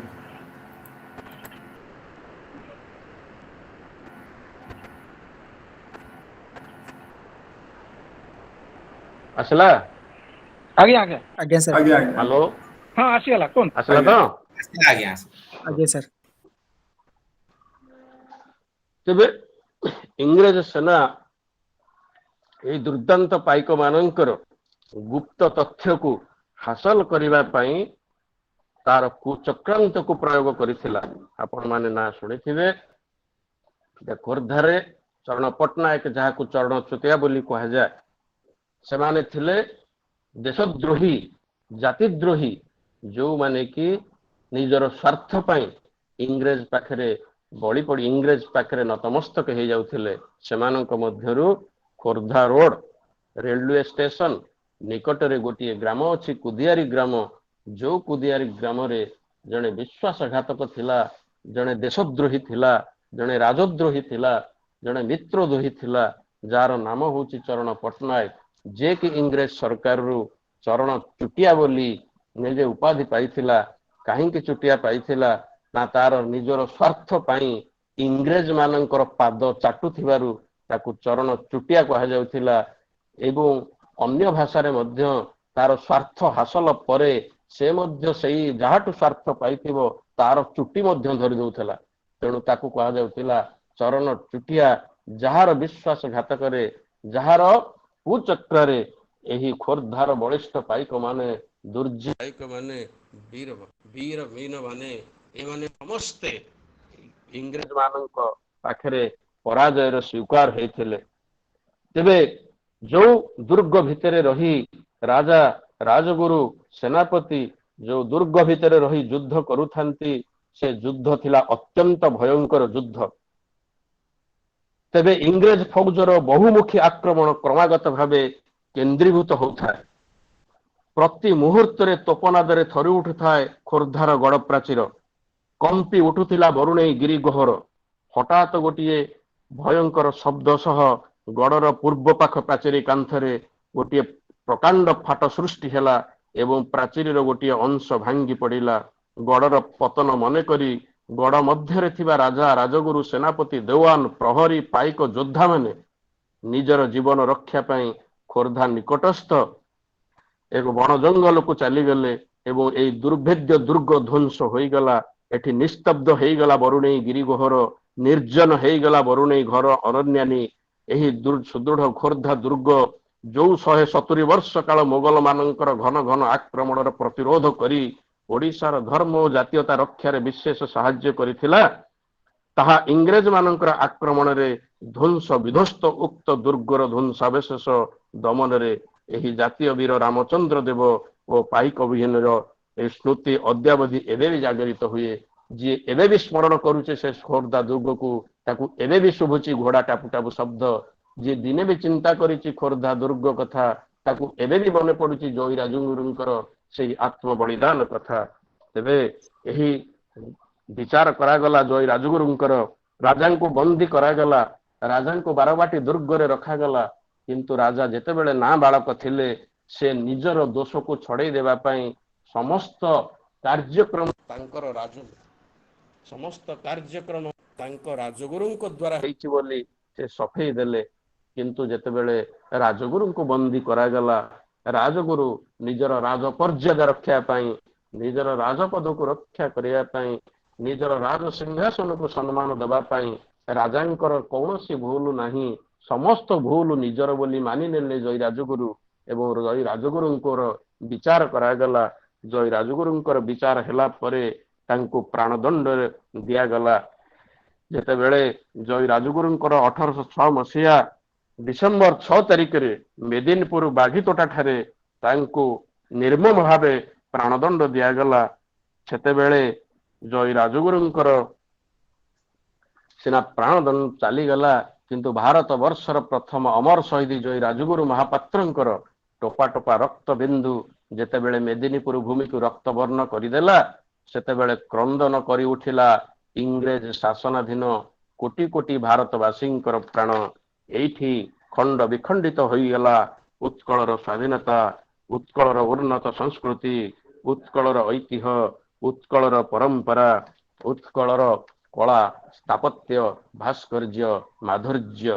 କିନ୍ତୁ ଖୋର୍ଦ୍ଧାର ଅମର ଶହୀଦ ଜୟୀ ରାଜଗୁରୁ ସିନା ଚାଲିଗଲେ, ଏହା ପରେ ଏ ବିଦ୍ରୋହ କଦାପି ପ୍ରଶମିତ ହେଇନଥିଲା। ବାହାରି ପଡ଼ିଲେ, ଅଣ୍ଟା ଭିଡ଼ି ବାହାରି ପଡ଼ିଲେ ବୀର ଶ୍ରେଷ୍ଠ ବକ୍ସି ଜଗବନ୍ଧୁ, ଯିଏ ଥିଲେ ଦୁର୍ଦାନ୍ତ ବୀର, ଯିଏ ଥିଲେ ଦୁର୍ଦାନ୍ତ ପାଇକ ବୀର, ଯାହାଙ୍କର ବର୍ଣ୍ଣନା ଅବର୍ଣ୍ଣନୀୟ ଅଟେ, ଯାହାଙ୍କର ବର୍ଣ୍ଣନା ସ୍ୱଳ୍ପ ସମୟରେ ଅସମ୍ଭବ ଅଟେ। ଆରମ୍ଭ କଲେ ଏକ ଆଉ ଗୋଟିଏ ବିଦ୍ରୋହ, ଯାହାକୁ କୁହାଗଲା ପାଇକ ବିଦ୍ରୋହ। କିନ୍ତୁ ଏଇ ଯୋଉ ପାଇକ ବିଦ୍ରୋହ ଯେତେବେଳେ ଆରମ୍ଭ କରାଗଲା ଗଜପତିଙ୍କର, ସେ ପ୍ରଥମେ ପରାମର୍ଶ ନେବା ପାଇଁ ଯାଇଥିଲେ, କିନ୍ତୁ ଗଜପତି ଇଂରେଜ ସେନାର ସେ କାର୍ଯ୍ୟକ୍ରମ ପ୍ରତି କୌଣସି କାର୍ଯ୍ୟ ନ କରିବା ପାଇଁ ପ୍ରଥମେ ଗଜପତି ଆଶ୍ୱାସନା ଦେଇଥିଲେ। କିନ୍ତୁ ଦୁର୍ଦାନ୍ତ ବୀର ବକ୍ସି ଜଗବନ୍ଧୁ ରାଜାଙ୍କୁ ଅନେକ କଥା କହି ରାଜାଙ୍କୁ ମନେଇଥିଲେ ଯେ ଆମେ ଆଉ ଗୋଟିଏ ବିଦ୍ରୋହ କରିବୁ, ଇଂରେଜ ମାନଙ୍କର ଯୋଉ ଅମାନୁଷିକ ଅତ୍ୟାଚାର ଆକୁ ଏ ଖୋର୍ଦ୍ଧା ପାଇକ କେବେ ସହ୍ୟ କରିବ ନାହିଁ। ଆମେ ନିଶ୍ଚିତ ଆଉ ଏକ ବିଦ୍ରୋହ କରିବୁ, ଯୋଉ ବିଦ୍ରୋହରେ ସମସ୍ତ ବ୍ୟକ୍ତି ବିଶେଷ ଏଥିରେ ଯୋଗ ଦେବେ, ସମସ୍ତେ ଏଠାରେ ସାହାଯ୍ୟ କରିବେ। ଆରମ୍ଭ ହେଲା ଏଇ ଯୁଦ୍ଧ ଏବଂ ଏଇ ଯୋଉ ପାଇକ ବିଦ୍ରୋହ କନ୍ଧ କୋଲମାନଙ୍କ ଠାରୁ ଆରମ୍ଭ ହେଲା। ଏଇ ବିଦ୍ରୋହ ଯେତେବେଳେ ସମଗ୍ର ଭାରତ ବର୍ଷକୁ ସ୍ତମ୍ଭୀଭୂତ କରିଦେଇଥିଲା, କେବଳ ଖୋର୍ଦ୍ଧାକୁ ସ୍ତମ୍ଭୀଭୂତ ନୁହଁ, ସମଗ୍ର ଭାରତ ବର୍ଷକୁ ସ୍ତମ୍ଭୀଭୂତ କରିଥିଲା। ଏବଂ ଏ ବିଦ୍ରୋହରେ ପ୍ରଥମେ ଭାଗ ନେଇଥିଲେ ସେହି କନ୍ଧ କୋଲ ଜାତିର ଲୋକମାନେ, ଯେଉଁମାନେ ଏକ ସମାଜର ନିମ୍ନ ଶ୍ରେଣୀର ବ୍ୟକ୍ତି ବିଶେଷ ହେଲେ ମଧ୍ୟ ସେମାନଙ୍କର ଆଶ୍ୱାସନାରେ, ସେମାନଙ୍କର ଆହ୍ୱାନରେ ସବୁ ପାଇକ ମାନେ ଏବଂ ସମସ୍ତ ସେନା ନାୟକ ମାନେ, ସମସ୍ତ ସୈନିକ ମାନେ ଏକାଠି ହେଇ ଆରମ୍ଭ କରିଥିଲେ ଯୁଦ୍ଧ। ଏବଂ ଯୁଦ୍ଧ ଆରମ୍ଭର ଅବ୍ୟବହିତ ପୂର୍ବରୁ ପୁଣି ବନ୍ଦୀ କରିନେଲା ଇଂରେଜ ସରକାର, ପୁଣି ବନ୍ଦୀ କରିନେଲା ସେଇ ଆମର ଉତ୍କଳର ଗଜପତି ଦ୍ୱିତୀୟ ମୁକୁନ୍ଦ ଦେବକୁ। ପୁନର୍ବାର ବାରବାଟୀ ଦୁର୍ଗରେ ସେ ଅବସ୍ଥାପିତ ହେଲେ। ତାପରେ ଏ ଯୁଦ୍ଧର ଅବସମ୍ଭାବୀ ହେଲା ନାହିଁ, ଯୁଦ୍ଧ ପ୍ରଶମିତ ହେଲା ନାହିଁ, ଯୁଦ୍ଧକୁ ପରିଚାଳନା କରି ଚାଲିଲେ ଯୁଦ୍ଧକୁ ପରିଚାଳନା କରି ଚାଲିଲେ ବକ୍ସି ଜଗବନ୍ଧୁ। ଦୁର୍ଦାନ୍ତ ପାଇକ, ଦୁର୍ଜୟ ପାଇକ, ଆତ୍ମସମର୍ପଣ କରିବା ଯାହାର ଜୀବନରେ ନଥିଲା, ଚଲେଇଲେ ଯୁଦ୍ଧ। ବିରାଟ ଯୁଦ୍ଧ ଚାଲିଲା, ଘମାଘୋଟ ଯୁଦ୍ଧ ଚାଲିଲା। ଦୁର୍ଗ ଖୋର୍ଦ୍ଧାର ଚତୁଃପାର୍ଶ୍ୱର ସମସ୍ତ ପାଇକ ମାନଙ୍କୁ ଏକାଠି କରି ଏକତ୍ର କରି ଆରମ୍ଭ କଲେ ଏକ ବୃହତ୍ ଏକ ବିରାଟ ଯୁଦ୍ଧ। ଏବଂ ଏଥିରେ ଗରିଲା ମାନେ ମଧ୍ୟ ଲୁଚି ଛପି ଇଂରେଜ ଶକ୍ତି ବିରୁଦ୍ଧରେ ଯୁଦ୍ଧ କରିଥିଲେ। ଯୋଉ ପାଇକ ମାନଙ୍କର ଯୋଉ କାର୍ଯ୍ୟକ୍ରମ ଏଠାରେ ଥିଲା ତାହା ମଧ୍ୟ ଏକ ଗାଉଁଲି ଗୀତରେ ବର୍ଣ୍ଣନା କରାଯାଇଛି। ଯିବା ପାଇଁ ହେବ ରଣପ୍ରାଙ୍ଗନେ, ଯିବା ପାଇଁ ହେବ ବୀର, ମାରିବାକୁ ହେବ ଲକ୍ଷ ସୈନୀ, ଫୋପାଡ଼ି ଲକ୍ଷ ତୀର, ତରୁଣୀ ବକ୍ଷ ଲାଗି ପ୍ରିୟତମ, ଜନ୍ମ ନୁହେଁ ତୁମ ତବ, ଜନ୍ମଭୂମିର ମଙ୍ଗଳ ଲାଗି ଜୀବନ ଦେବାକୁ ହବ, ସତେକ ସୈନ୍ୟ ସାଥେ ରଣ କରି ବିଜୟ ଲକ୍ଷ୍ମୀ କରି, ଆସିବ ସେଦିନ କୋଟି ଗୌରବେ ନେବି ମୁଁ ଆଦର ଧରି, ବାଗେ ବାଜୁଥିବ ସଂଗ୍ରାମ ବାଜା ପଛେ ଆସୁଥିବ ତମେ, ବିଜୟ କେତନେ ହାତେ ଧରିଥିବ ଦେଖିଣ ନୟନ କାଳେ, ବନ୍ଦାଇ ନେବି କୁଟିରେ ସୁହାଗେ ପଦ ବନ୍ଦନା କରି, ଚାଲ ପ୍ରିୟତମ ସମର କ୍ଷେତ୍ରେ ବକ୍ଷେ ଅନଳ ଭରି। ଯୋଉ ପାଇକର ପଛଗୁଞ୍ଚାର ଜାତକରେ ନାହିଁ, ଯିଏ ହସି ହସି ଜୀବନ ଦବ ରଣଭୂମିରେ, ଯାହାର ଲେଖା ଥିଲା ସେ କେବେ ବି ପଛଗୁଞ୍ଚା ଦେଇନି। ବକ୍ସି ଜଗବନ୍ଧୁର ନେତୃତ୍ୱରେ ଆରମ୍ଭ ହୋଇଗଲା ଯୁଦ୍ଧ। ଏହି ଯୁଦ୍ଧ ଅନେକ ଦିନ ଧରି ଚାଲିଥିଲେ ମଧ୍ୟ ସେହି କୁଚକ୍ରୀ ମାନଙ୍କର ଚକ୍ରାନ୍ତରେ ପଡ଼ି ଇଂରେଜ ଶକ୍ତି ବକ୍ସି ଜଗବନ୍ଧୁଙ୍କର ବିଦ୍ରୋହକୁ ବା ଏହି ଖୋର୍ଦ୍ଧାର ପାଇକ ବିଦ୍ରୋହକୁ ମଧ୍ୟ ପ୍ରଶମିତ କରିବାରେ ସମର୍ଥ ହେଲା। କିନ୍ତୁ ପାଇକ ବିଦ୍ରୋହ ସିନା ପ୍ରଶମିତ ହେଇଗଲା, ଜୟୀ ରାଜଗୁରୁଙ୍କୁ ଧରିବା ପାଇଁ ଅନେକ ପ୍ରୟାସ ଜାରି କଲା। ଇଂରେଜ ଶକ୍ତି ଜାଣିଥିଲା ଜୟୀ ରାଜଗୁରୁ ବଞ୍ଚିଥିବା ପର୍ଯ୍ୟନ୍ତ ଇଂରେଜ ସରକାରର ମୁଣ୍ଡ ବଥାର କାରଣ ହବ। କେବେ ବି ଇଂରେଜ ଶକ୍ତି ଶାନ୍ତିରେ ଶୋଇପାରି ନଥିଲା ଯେ ପର୍ଯ୍ୟନ୍ତ ବକ୍ସିଙ୍କୁ ସେ ବନ୍ଦୀ ନ କରିଛି। ସେଥିପାଇଁ ଅନେକ ପୁରସ୍କାର ଘୋଷଣା କରି ଚାଲିଥିଲା, ଅନେକ ଦିନ ଧରି ଲାଗିଥିଲା, ଅନେକ କୁଚକ୍ରୀ ମାନଙ୍କୁ ପ୍ରେରଣ କରିଥିଲା, ଅନେକ ଗୁପ୍ତଚର ବିଭାଗକୁ ସାଉଣୀ କରିଥିଲା, ତଥାପି ମଧ୍ୟ ବକ୍ସିଙ୍କୁ ଧରି ପାରି ନଥିଲା। କିନ୍ତୁ ଅନେକ ଦିନ ପରେ ବକ୍ସିଙ୍କର ଯେତେବେଳେ ସ୍ୱାସ୍ଥ୍ୟର ଅବନତି ହେଇଛି, ବକ୍ସି ଯେତେବେଳେ ଧରା ଦେବାକୁ ଶେଷରେ ରାଜି ହେଇଛନ୍ତି, ସେତେବେଳେ ଯାଇ ବକ୍ସି ଧରା ଦେଇଛନ୍ତି। କିନ୍ତୁ ବକ୍ସି କେବେ ଇଂରେଜ ସରକାର ଧରି ପାରିନି। ବକ୍ସିଙ୍କୁ କେବେ ବି ଇଂରେଜ ସରକାର ତାର ଖୋଜି ପାଇପାରି ନଥିଲା, ବକ୍ସିଙ୍କର ସନ୍ଧାନ ପାଇପାରି ନଥିଲା। ଆଜି ଏ ଜଙ୍ଗଲରେ ହେଲେ କାଲି ଅନ୍ୟ ଏକ ଜଙ୍ଗଲକୁ ଡେଇଁ ପଡୁଥିଲା। ଗୋଟିଏ ଗୋଟିଏ ରାତିରେ ଶହ ଶହ ମାଇଲ ସେ ଚାଲି ଗୋଟିଏ ରାତିରେ ଅନେକ କିଲୋମିଟର ବ୍ୟାପୀ ସେ ଚାଲି ଯାଉଥିଲା, ଆତ୍ମଗୋପନ କରି ରହିଥିଲା। ଯୋଉ ଭଳି ଆତ୍ମଗୋପନରେ ସେ ଥିଲା, ତାକୁ ବର୍ଷ ବର୍ଷ ଲାଗିଥିଲେ ମଧ୍ୟ ଇଂରେଜ ସରକାର ତାକୁ ଧରି ପାରି ନଥାନ୍ତା। କିନ୍ତୁ ସେ ଆତ୍ମସମର୍ପଣ ପାଇଁ ଅନେକ କାର୍ଯ୍ୟକ୍ରମକୁ ସେ ସ୍ୱୀକାର କରି ଆତ୍ମସମର୍ପଣ ପାଇଁ ଚାଲି ଆସିଥିଲା। ଏବଂ ବକ୍ସି ଜଗବନ୍ଧୁଙ୍କର ଆତ୍ମସମର୍ପଣ ସିନା ହେଲା, କିନ୍ତୁ ପାଇକ ବିଦ୍ରୋହ ସିନା ପ୍ରଶମିତ ହେଲା। ତେବେ ପାଇକ ବିଦ୍ରୋହ ଭାରତବର୍ଷର ପ୍ରଥମ ସ୍ୱାଧୀନତା ସଂଗ୍ରାମ ବୋଲି ଏହାକୁ ମାନ୍ୟତା ଦେବା ଦରକାର।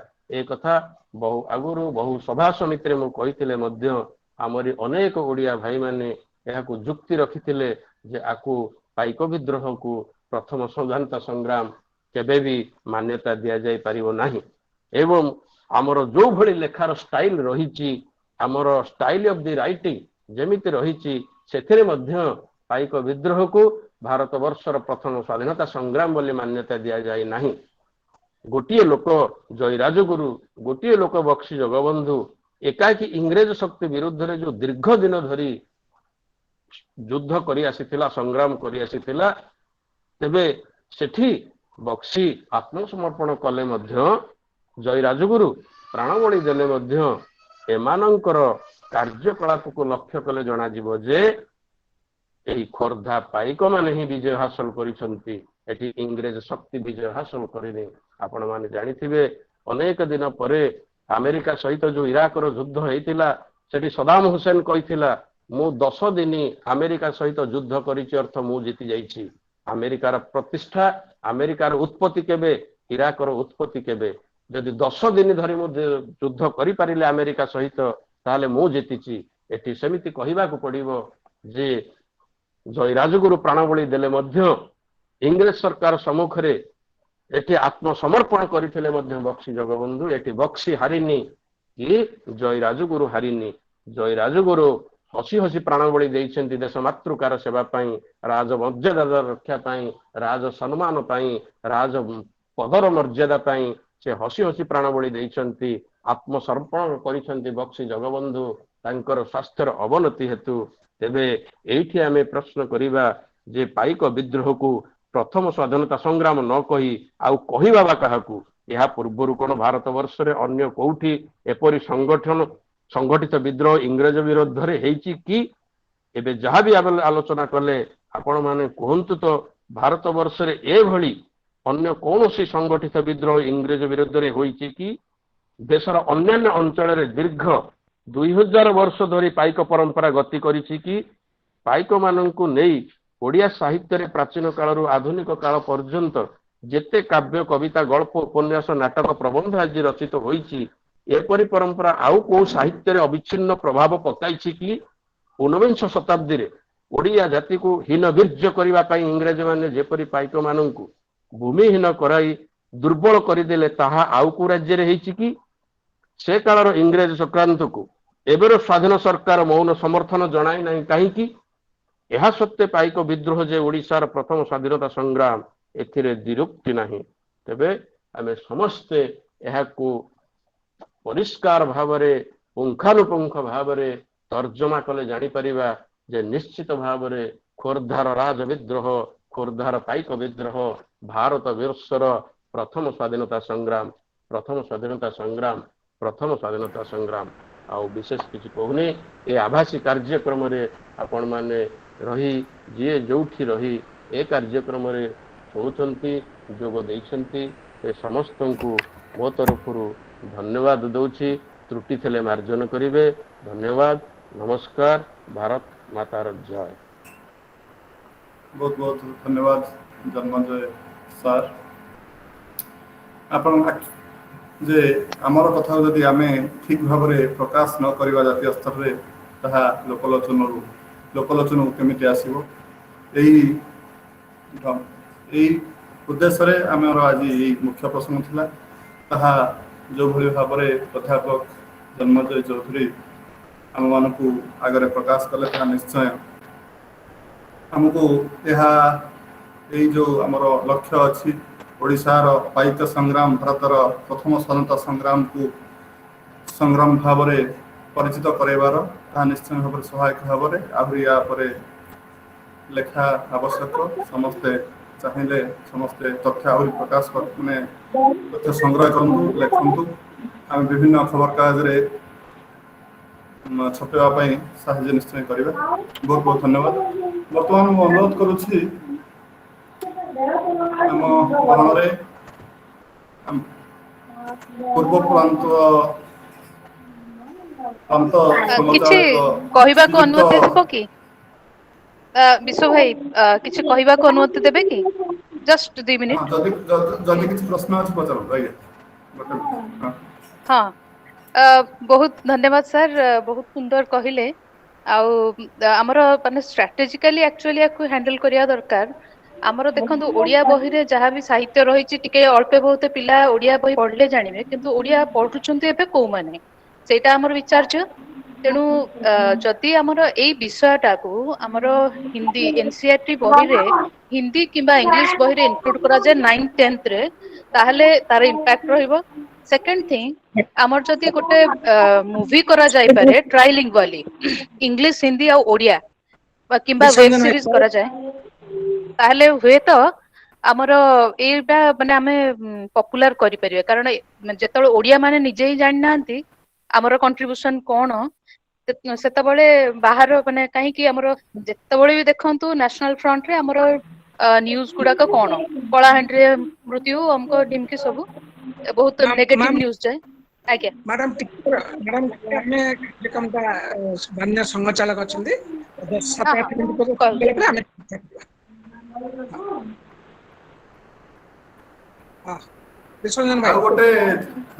गोटे क्वेश्चन प्रश्न थिला बोधे पाई जाइथिबे हमरो जने पचार थिले एठी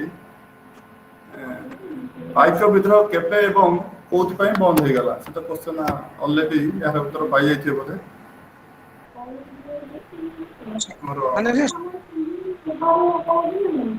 विश्वरंजन भाई माननीय संघचालक तापरे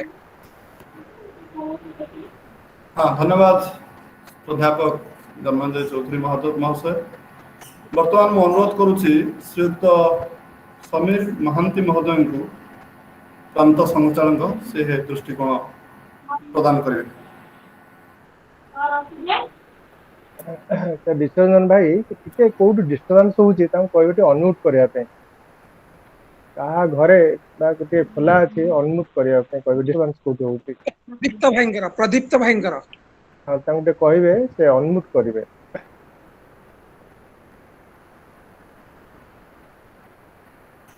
ठीक अछि म्यूट करिया दरकार विश्वरंजन भाई म्यूट कर दियंतु समस्त को समीर सर को छाड़ी के बाकी समस्त को म्यूट करो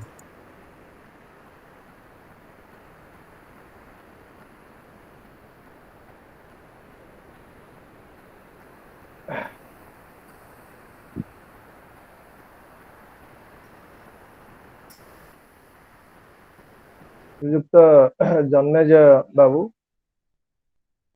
राकेश जी अन्यान्य समस्त आयोजक भाई माने उपस्थित समस्त भाई भौणी माने यदि मोर कथा आपन को शुभु नाही ताले मते टिके कहिबे मो टिके जोर रे कहया चेष्टा करिवि विश्वरंजन भाई मो कथा शुभुची तो आपन को आज्ञा आज्ञा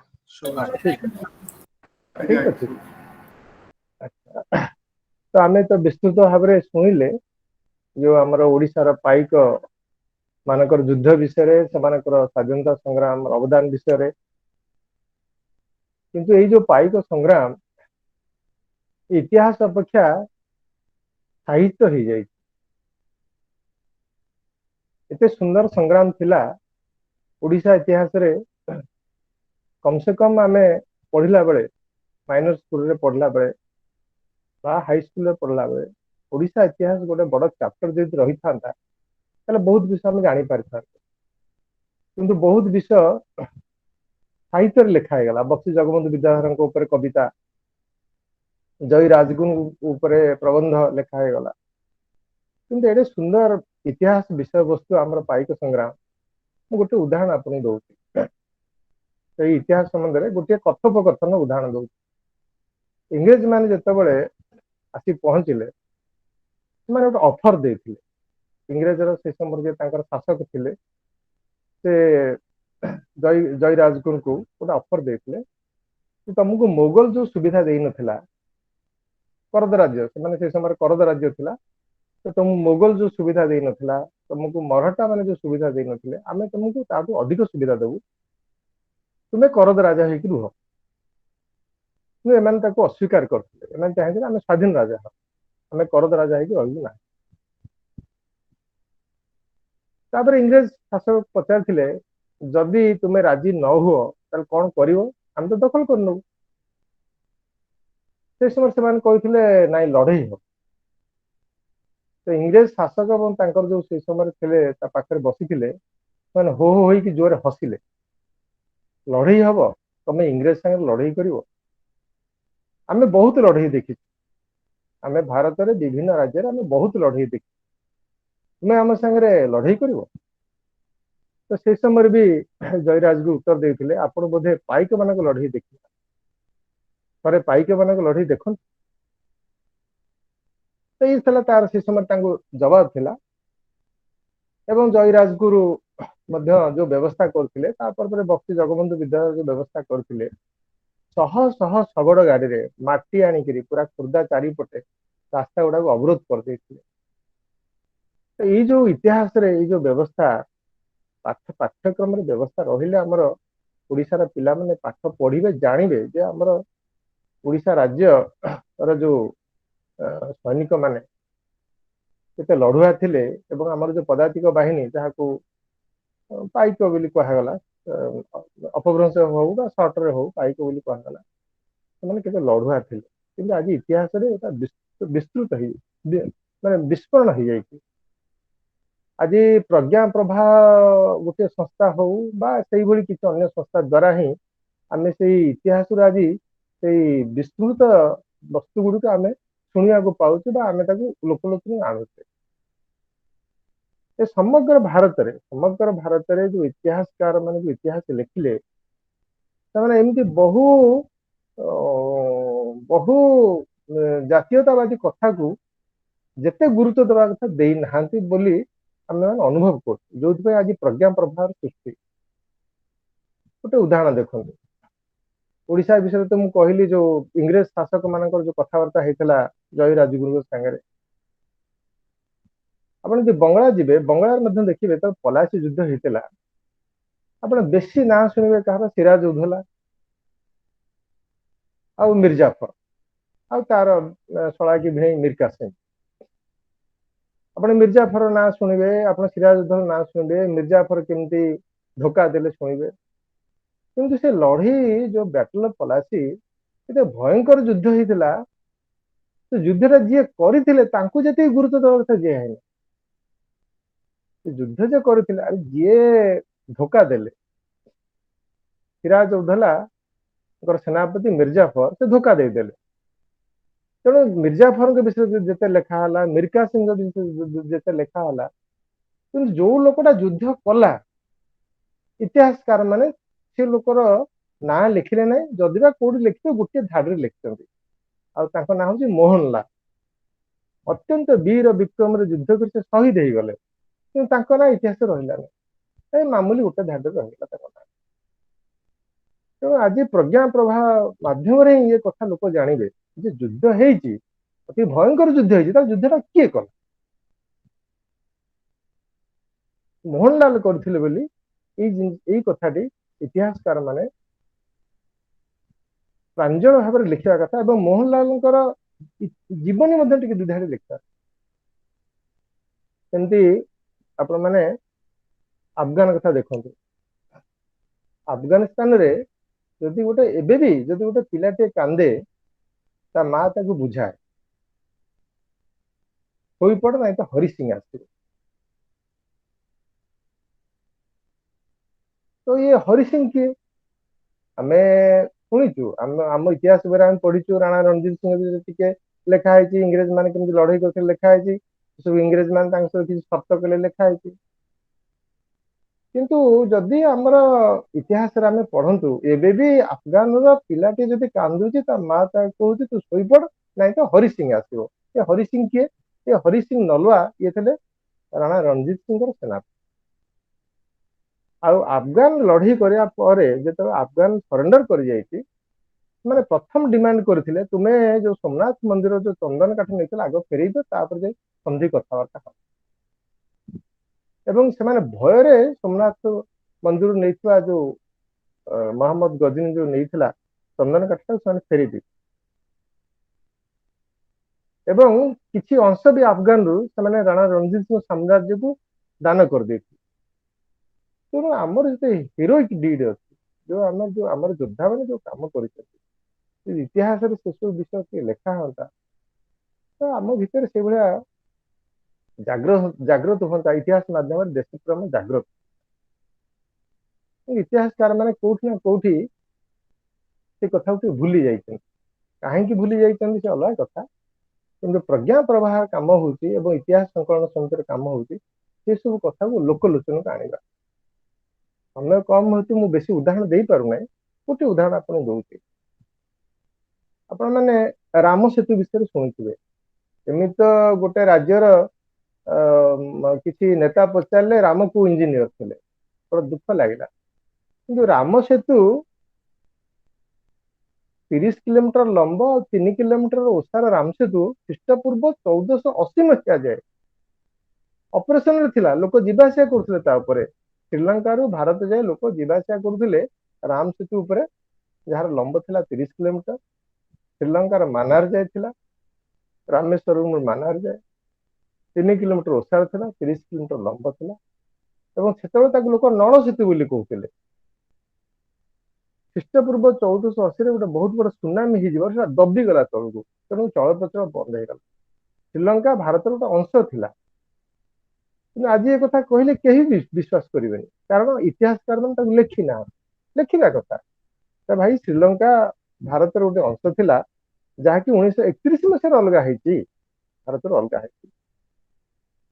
ଆଜି ଯଦି ଆମେ ଆଜି ଯୋଉ ଆଫଗାନ ଲଢେଇ ଆମେ ଦେଖୁଛେ, ଆଫଗାନ ମାନେ ବି ଭୁଲିଗଲେଣି ଯେ ସେମାନେ ଭାରତୀୟ ଥିଲେ। କାରଣ ମହାରାଣୀ ଲକ୍ଷ୍ମୀବାଇ ଯେତେବେଳେ ଯୁଦ୍ଧ କରୁଥିଲେ, ଯେତେବେଳେ ଆସିଲେ ଗ୍ୱାଲିୟର, ତାଙ୍କୁ ପଠାଣ ସୈନ୍ୟମାନେ, ପର୍ଟିକୁଲାରଲି ଆଫଗାନ ଲୋକମାନେ ତାଙ୍କୁ ସେ ସମୟ ସହାୟତା କରିଥିଲେ। ଏଇ ଆଫଗାନିସ୍ତାନ 1876 ମସିହାରେ ଭାରତରୁ କଟିଗଲା, ଇଂରେଜ ମାନେ କାଟିଦେଲେ ତାକୁ ଭାରତରୁ। ଆଜି ଚାଣକ୍ୟଙ୍କ ସମୟରେ ଆଫଗାନର ଯୋଉ ଥିଲେ ରାଜା, ତାଙ୍କ ନାମ ଇନ୍ଦ୍ରଦତ୍ତ, ହିନ୍ଦୁ ଥିଲେ। ସେ ଏଣ୍ଟାର ଆଫଗାନ ହିନ୍ଦୁ ସେମାନେ ଥିଲେ। ଏବଂ ଚାଣକ୍ୟ ପରାମର୍ଶ ଥିଲେ ଇନ୍ଦ୍ରଦତ୍ତଙ୍କୁ, ତୁମେ ଦେଶକୁ ଚାହଁ ନା ତୁମ ରାଜ୍ୟକୁ ଚାହଁ, ତୁମେ ଏଇ ଲଢେଇ ବନ୍ଦ କର। ଇନ୍ଦ୍ରଦତ୍ତ ଚାଣକ୍ୟଙ୍କ କଥାରେ ଲଢେଇ ବନ୍ଦ କରିଥିଲେ। କିନ୍ତୁ ଇତିହାସରେ ଆମେ ସବୁ ଜିନିଷ କିଛି ଦେଖିବାକୁ ପାଉ। ଏ ସୁନ୍ଦର ବିଷୟ ରହିଛି।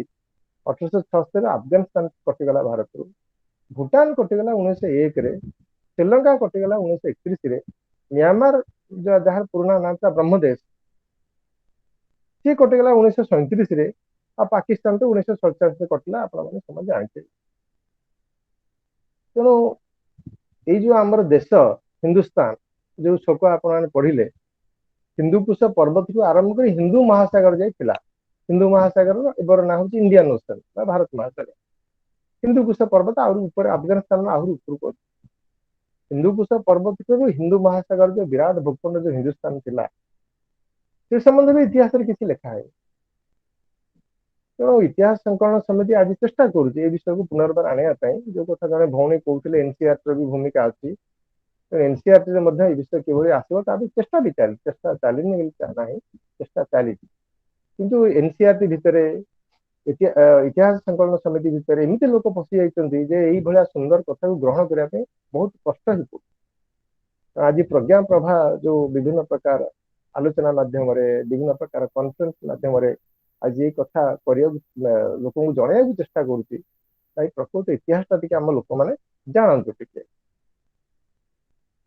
ତ ଏଇ ବିଷୟ ଟିକେ ଆମେ ମାନେ ଏଇ ନିଶ୍ଚୟ ଏଇ ଦିନ ଏଇ କଥା ନିଶ୍ଚୟ ଘଟିବ। ସେମିତି ଆମର ବି ଏଠି ଓଡିଶାରେ ଏସସିଆରଟି ଅଛି, ତାର ବି ଭୂମିକା ଯେମିତି ରହିବା କଥା ରହିବା ଉଚିତ।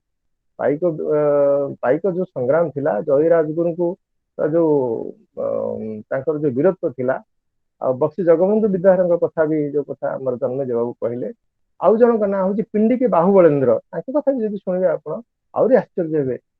ଆଉ ସେ ତାଙ୍କର ସେ ଯୋଉ ପ୍ରକାର ସଂଗ୍ରାମୀ ଥିଲେ, ସେ ବି ପାଇକ ଥିଲେ। ତ ଏଇ ବିଷୟ ମଧ୍ୟ ଏସସିଆରଟି ମଧ୍ୟ ତାର ବି ଭୂମିକା ଅଛି, ଯେମିତି ଏଟା ଇତିହାସରେ ଆମର ଲେଖା ହବ। କିନ୍ତୁ ସବୁ କଥାରେ ହଉଛି ବଡ ଜିନିଷ ହଉଛି ଲୋକଙ୍କର ସମର୍ଥନ। କାରଣ ଅତୀତରେ ଇତିହାସକାର ମାନେ କିଛି ଜିନିଷ ଉଲ୍ଲେଖ କରିଦେଇଥିବାରୁ ଆମେ ଆଜି ଇତିହାସ ପଢିବାରୁ ବଞ୍ଚିତ ହେଇଛୁ, ବା ଆମର ଓଡିଶାର ଯୋଉ ସଂଗ୍ରାମୀ ମାନଙ୍କର ତାଙ୍କର ଭୂମିକା ଜାଣିବାରୁ ଆମେ ବଞ୍ଚିତ ହେଇଛୁ। ପୁରା ବଞ୍ଚିତ ହେଇନୁ, କିଛି ଜାଣିଛୁ, କିଛି ଆମେ ଜାଣିପାରିନୁ ଇତିହାସରେ ଟିକେ ତ୍ରୁଟି ରହିଯିବା କାରଣରୁ। ତେଣୁ କେମିତି ତାହା ଇତିହାସରେ ପୁନର୍ବାର ଲେଖା ଯାଇପାରିବ ସେ ବିଷୟ ମଧ୍ୟ ଆମକୁ ଚେଷ୍ଟା କରିବାକୁ ପଡିବ। କିନ୍ତୁ ଏଥିପାଇଁ ଲୋକ ସମର୍ଥନ ଦରକାର। ଆଉ ଏ ଲୋକ ସମର୍ଥନ କେତେବେଳେ ହବ, ଯେତେବେଳେ ଲୋକମାନେ ଡିମାଣ୍ଡ କରିବେ ଆମର ପ୍ରକୃତ ଇତିହାସ, ଆମର ଇତିହାସ ଉପରେ ଲେଖା ହଉ। ଆଉ ସେଥିପାଇଁ ଯୋଉଭଳି ଭାବରେ ବିଭିନ୍ନ ପ୍ରକାର ସଂଗୋଷ୍ଠୀ ସେମିନାର ସବୁ କରାଯିବା ଉଚିତ, ତାହା ପ୍ରଜ୍ଞା ପ୍ରବାହ ସେଥିପାଇଁ ସୃଷ୍ଟି ହେଇଛି, ପ୍ରଜ୍ଞା ପ୍ରବାହ ଏସବୁ କାମ କରିବା ପାଇଁ। ଏବଂ ଭବିଷ୍ୟତରେ ଇତିହାସ କଂଗ୍ରେସ ହଉ ବା ଏନସିଆରଟି ହଉ ବା ଆମର ଓଡିଶାର ଏସସିଆରଟି ହଉ, ସେମାନଙ୍କ ପ୍ରଚେଷ୍ଟାରେ ନିଶ୍ଚୟ ଦିନେ ନା ଦିନେ ଆମେ ଆମ ଦେଶର ଯୋଉ ଦେଶପ୍ରେମୀ ମାନଙ୍କର ଯୋଉ ବଳିଦାନର କାହାଣୀ ଆମେ ଇତିହାସରେ ପଢିବା, ହେଲେ ଆମ ଭିତରେ ଯୋଉ ସୁପ୍ତ ଶକ୍ତି ଅଛି ସେଟା ଜାଗ୍ରତ ହବ। କାରଣ ଆମେ ଯଦି ଭୋଗାଧାରୀ ମାନଙ୍କ କାହାଣୀ ପଢିବା, ଯୋଉମାନେ ହାରିଗଲେ ତାଙ୍କ କାହାଣୀ ପଢିବା, ତ ଆମ ଭିତରେ ବଳ ଆସିବ କୋଉଠୁ? ଯେମିତି ଆମର ହେମୁଙ୍କ କାହାଣୀ ଶୁଣିବା, ହେମୁ ଏତେ ବଡ ରାଜା ଥିଲେ, ହେମୁ ଏତେ ସୁନ୍ଦର କାମ କରୁଥିଲେ, କିନ୍ତୁ ଆକବର ହେମୁ ଯୋଉ କଥା କୁହାଯାଉଛି ଇତିହାସରେ ମାତ୍ର 2 ଧାଡିରେ ଲେଖା।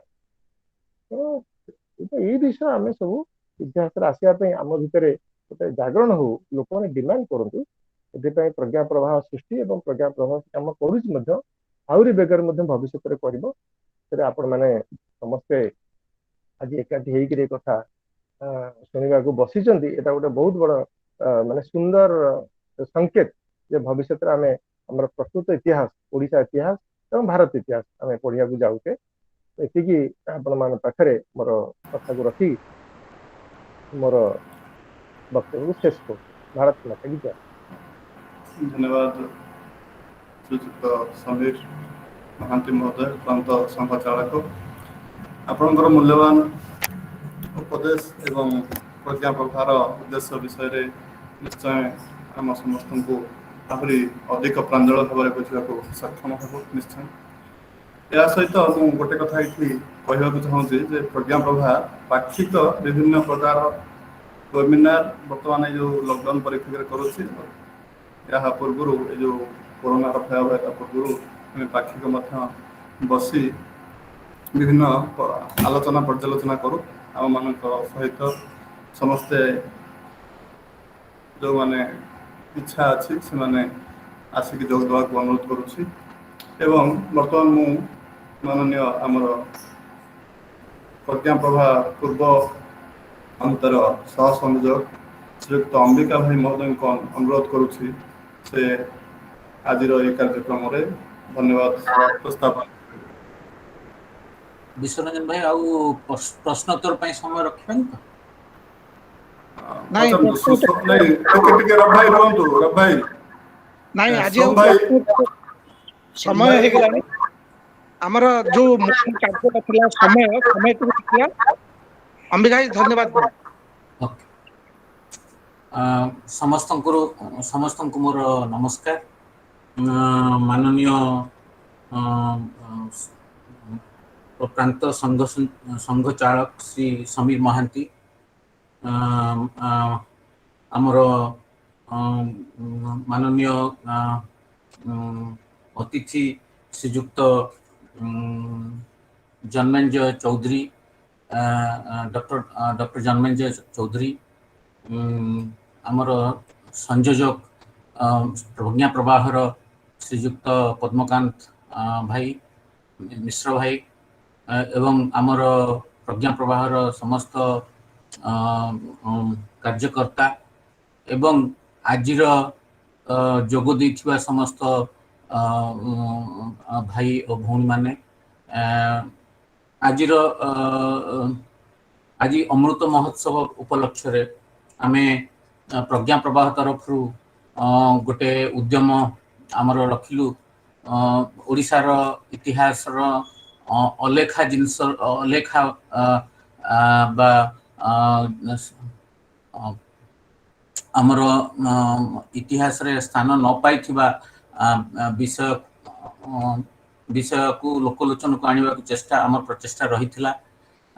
ଏଥିରେ ତେଣୁକରି ମୁଁ ବର୍ତ୍ତମାନ ସର୍ବପ୍ରଥମେ ମୁଁ ଧନ୍ୟବାଦ ଦେବି ଆମର ବକ୍ତା ଶ୍ରୀ ଡକ୍ଟର ଶ୍ରୀ ଜନ୍ମେଞ୍ଜୟ ଚୌଧୁରୀ। ତାଙ୍କୁ ମୋର ବହୁତ ବହୁତ ଧନ୍ୟବାଦ। ସେ ବହୁତ ତାଙ୍କର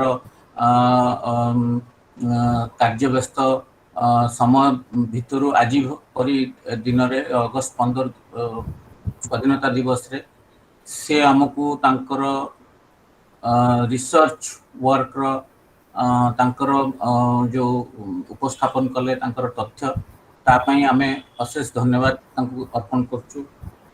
ଏବଂ ଆମ ସାଙ୍ଗରେ ପ୍ରାନ୍ତ ସଂଘ ଚାଳକ ଶ୍ରୀ ସମୀର ମହାନ୍ତି ବହୁ ମୂଲ୍ୟବାନ ସମୟ ତାଙ୍କର ଆମ ପାଇଁ ପ୍ରଦାନ କରିଥିବାରୁ ତାଙ୍କୁ ମଧ୍ୟ ମୁଁ ପ୍ରଜ୍ଞା ପ୍ରବାହ ତରଫରୁ ଅଶେଷ ଧନ୍ୟବାଦ ଜ୍ଞାପନ କରୁଛି। ଆମର ସମସ୍ତ କାର୍ଯ୍ୟକର୍ତ୍ତା ଯେଉଁମାନେ ବିଭିନ୍ନ ଦାୟିତ୍ୱ ବହନ କରିଥିଲେ ଏହି ପ୍ରୋଗ୍ରାମ, ଏହି କାର୍ଯ୍ୟକ୍ରମକୁ ନିର୍ବାହ କରିବା ପାଇଁ, ତାଙ୍କୁ ମଧ୍ୟ ମୋର ଅଶେଷ ଧନ୍ୟବାଦ। माननीय डॉक्टर राकेश दास जी, अंबिका भाई, माननीय डॉक्टर राकेश दास जी आमर उपदेष्टा कलकत्तारू से अछंती, से होचंती विवेकानंद यूनिवर्सिटी प्रोफेसर। से आमको मार्गदर्शन दे आछंती प्रोग्राम केमती सफल भाव में आमे सारी परिबा। तांको मध्य तांकर बहुमूल्य समय प्रदान करथो तांको मध्य अशेष धन्यवाद। ए परिप्रेक्षी रे मु कहया को चाहूची जे आमर देश एक महान देश कहीं ना सरोजिनी नायडू को भाषा रे बलिदान एवं प्रेम जो देशर आदर्श उपर निहित होता है से देश महान होता है। तेणुकरी ए देश आमर भारत वर्ष निश्चय एक महान देश एथरे भाविबार किछि नाही। तेणुकरी उक्ति सरोजिनी नायडू यही उक्ति को मु उपस्थापन करी आपण मानक अशेष अशेष धन्यवाद दे प्रदान कर नमस्कार। धन्यवाद अंबिका भाई। मु गोटे कथा कहूँ जे हमर सोम भाई गोटे प्रश्न पचारुले कोन सेटा पचारंतु। सोम भाई अछंदी नहीं सोम भाई नहीं मु पचारथिली सेटा मु पचारथिली जे जन्मेजय सर को मु पचारिबी जे ए जो पाइक विद्रोहटा तो आरंभटा आमे जानि पारलु तापर छोट छोट आकार रे सेटा भी बक्सी जगबंधु भी कले तापर सेटा सरिला केबे ना सेटा चलीथिला सेमती शेष पर्यंत स्वाधीनता पर्यंत पाइक विद्रोह रो केबे अंत होईची शेषटा ने परंतु पाइक विद्रोह 1803-4 मसीह आरंभ 1817 मसीह पाइक विद्रोह है 1825 विद्रोह है 1833 मसीह बाणपुर विद्रोह है।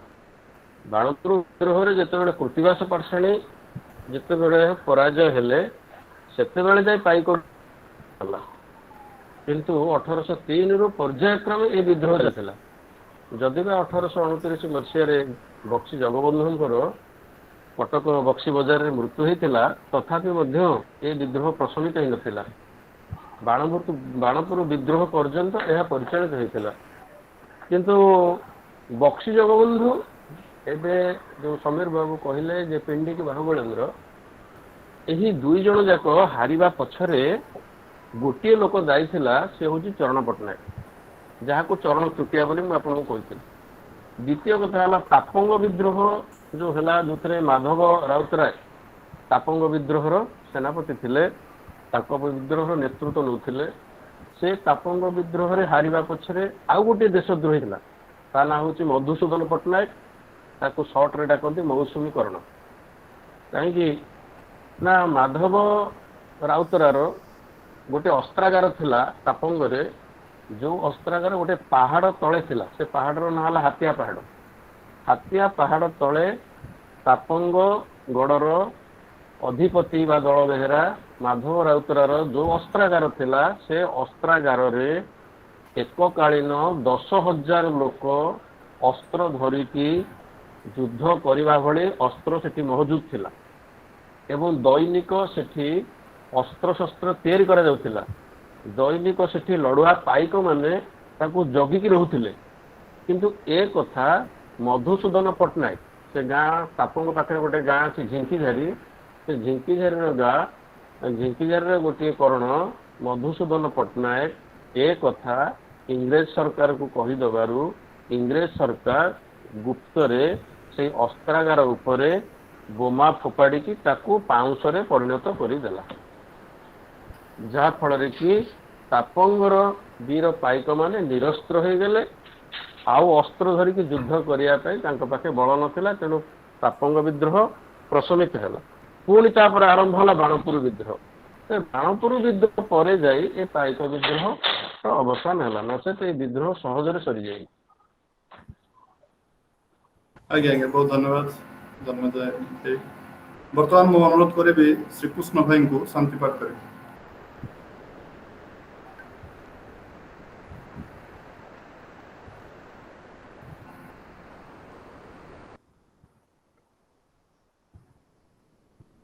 श्रीकृष्ण भाई को अनुरोध करूँ सुखे न भद्राणि पश्यन्तु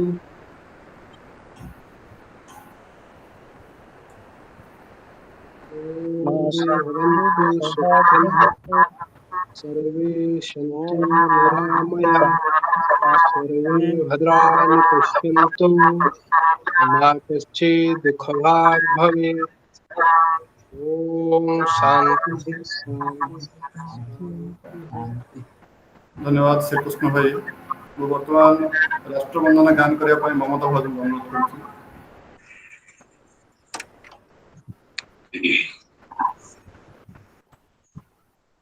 राष्ट्रगीत वंदे मातरम। वंदे वंदे मातरम।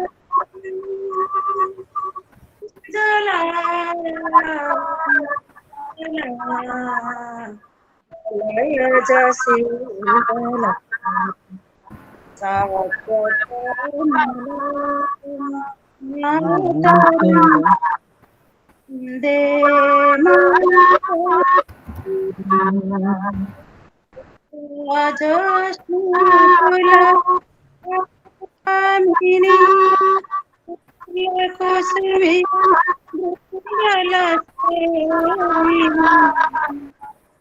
सुहासिनी मधुर सुखदार मातरम। वंदे मातरम। कोटि कोटि कंठ कल कल निनाद कराले। कोटि कोटि पुजरी द्रुत खर करवाले। अबोला के नमाये तो भोले बहुबल धारिणी नमामि तारिणी रिपुदल वरिणी मातरम। वंदे मातरम। तुम्हें विद्या तुम्हें धर्म तुम्हें हृदय तुम्हें मर्म तो ही प्राण शरीरे बाहुदे तुम्हें मां शक्ति हृदय तुम्हें मां भक्ति तुम्हार प्रतिमा गढ़ी मंदिरे मंदिरे। वंदे मातरम। तम्हे दुर्गा दश प्राण धारिणी कमला कमल दल विहारिणी वाणी विद्यादायिनी नमामि त्वां नमामि कमलां अमलां अतुलं सुजलां सुफलां मातरम। वंदे मातरम। श्यामलां सरलां सुस्मितां भूषितां धरणी भरणी मातरम। वंदे मातरम। वंदे मातरम। भारत माता की जय।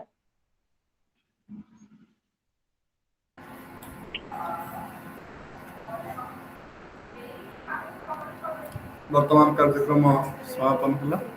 ଯଦି ଆମ ଭିତରେ କିଛି କଥାବାର୍ତ୍ତା ଜନ୍ମଜ ବାବୁ ବର୍ତ୍ତମାନ କୋଉ କଲେଜରେ ଅଛନ୍ତି? ଜନ୍ମଜ ବାବୁ ଗଲେ ଭାରି ନା ଅଛନ୍ତି? ଜଗନ୍ନାଥ କଲେଜ କାଇପଦର ନାଇଁ ଅଛି ଶ୍ରୀ ଜଗନ୍ନାଥ କଲେଜ କାଇପଦର କାଇପଦର କାଇପଦର ଆଜ୍ଞା ଆପଣ ଇତିହାସ ଆଜ୍ଞା ଆଜ୍ଞା ଆଜ୍ଞା। ନିଜ ଘର କୋଉଠି ଆପଣଙ୍କର? ଆମର ନିଜ ଘର ସାର୍ ଭୂଷଣ୍ଡପୁର। ଭୂଷଣ୍ଡପୁର ପାଖ ତାହେଲେ ଆଜ୍ଞା। କିଛି ଲୋକ ମାଗୁଥିଲେ ଆପଣ ନମ୍ବର ଯଦି ଦେବେ ଦେବେ ନହେଲେ ପରେ ଦେବେ ଆଉ ଆମକୁ ଦେବେ। ମୋ ନମ୍ବର ତ ଅଛି ଭାଇ କାର୍ଯ୍ୟକ୍ରମ ଇଏରେ ଅଛି ଦେବେ ଆଉ। ଆଜ୍ଞା। ବିଶ୍ଵ ଭାଇ ଆମର ରେକର୍ଡିଂ ଟା ହେଇଛି ନା ପୁରା କମ୍ପ୍ଲିଟ? ଆଜ୍ଞା ଆଜ୍ଞା। ଟିକେ ପରେ ମାନେ ଆଉଥରେ ଦ୍ୱିତୀୟ ଥର ଶୁଣିବା ଟିକେ। ବହୁତ ବଢିଆ ଥିଲା ସମୀର ସାର୍ ଆପଣ ଯୋଉଟା କହିଲେ ବହୁତ ବଢିଆ ଲାଗିଲା।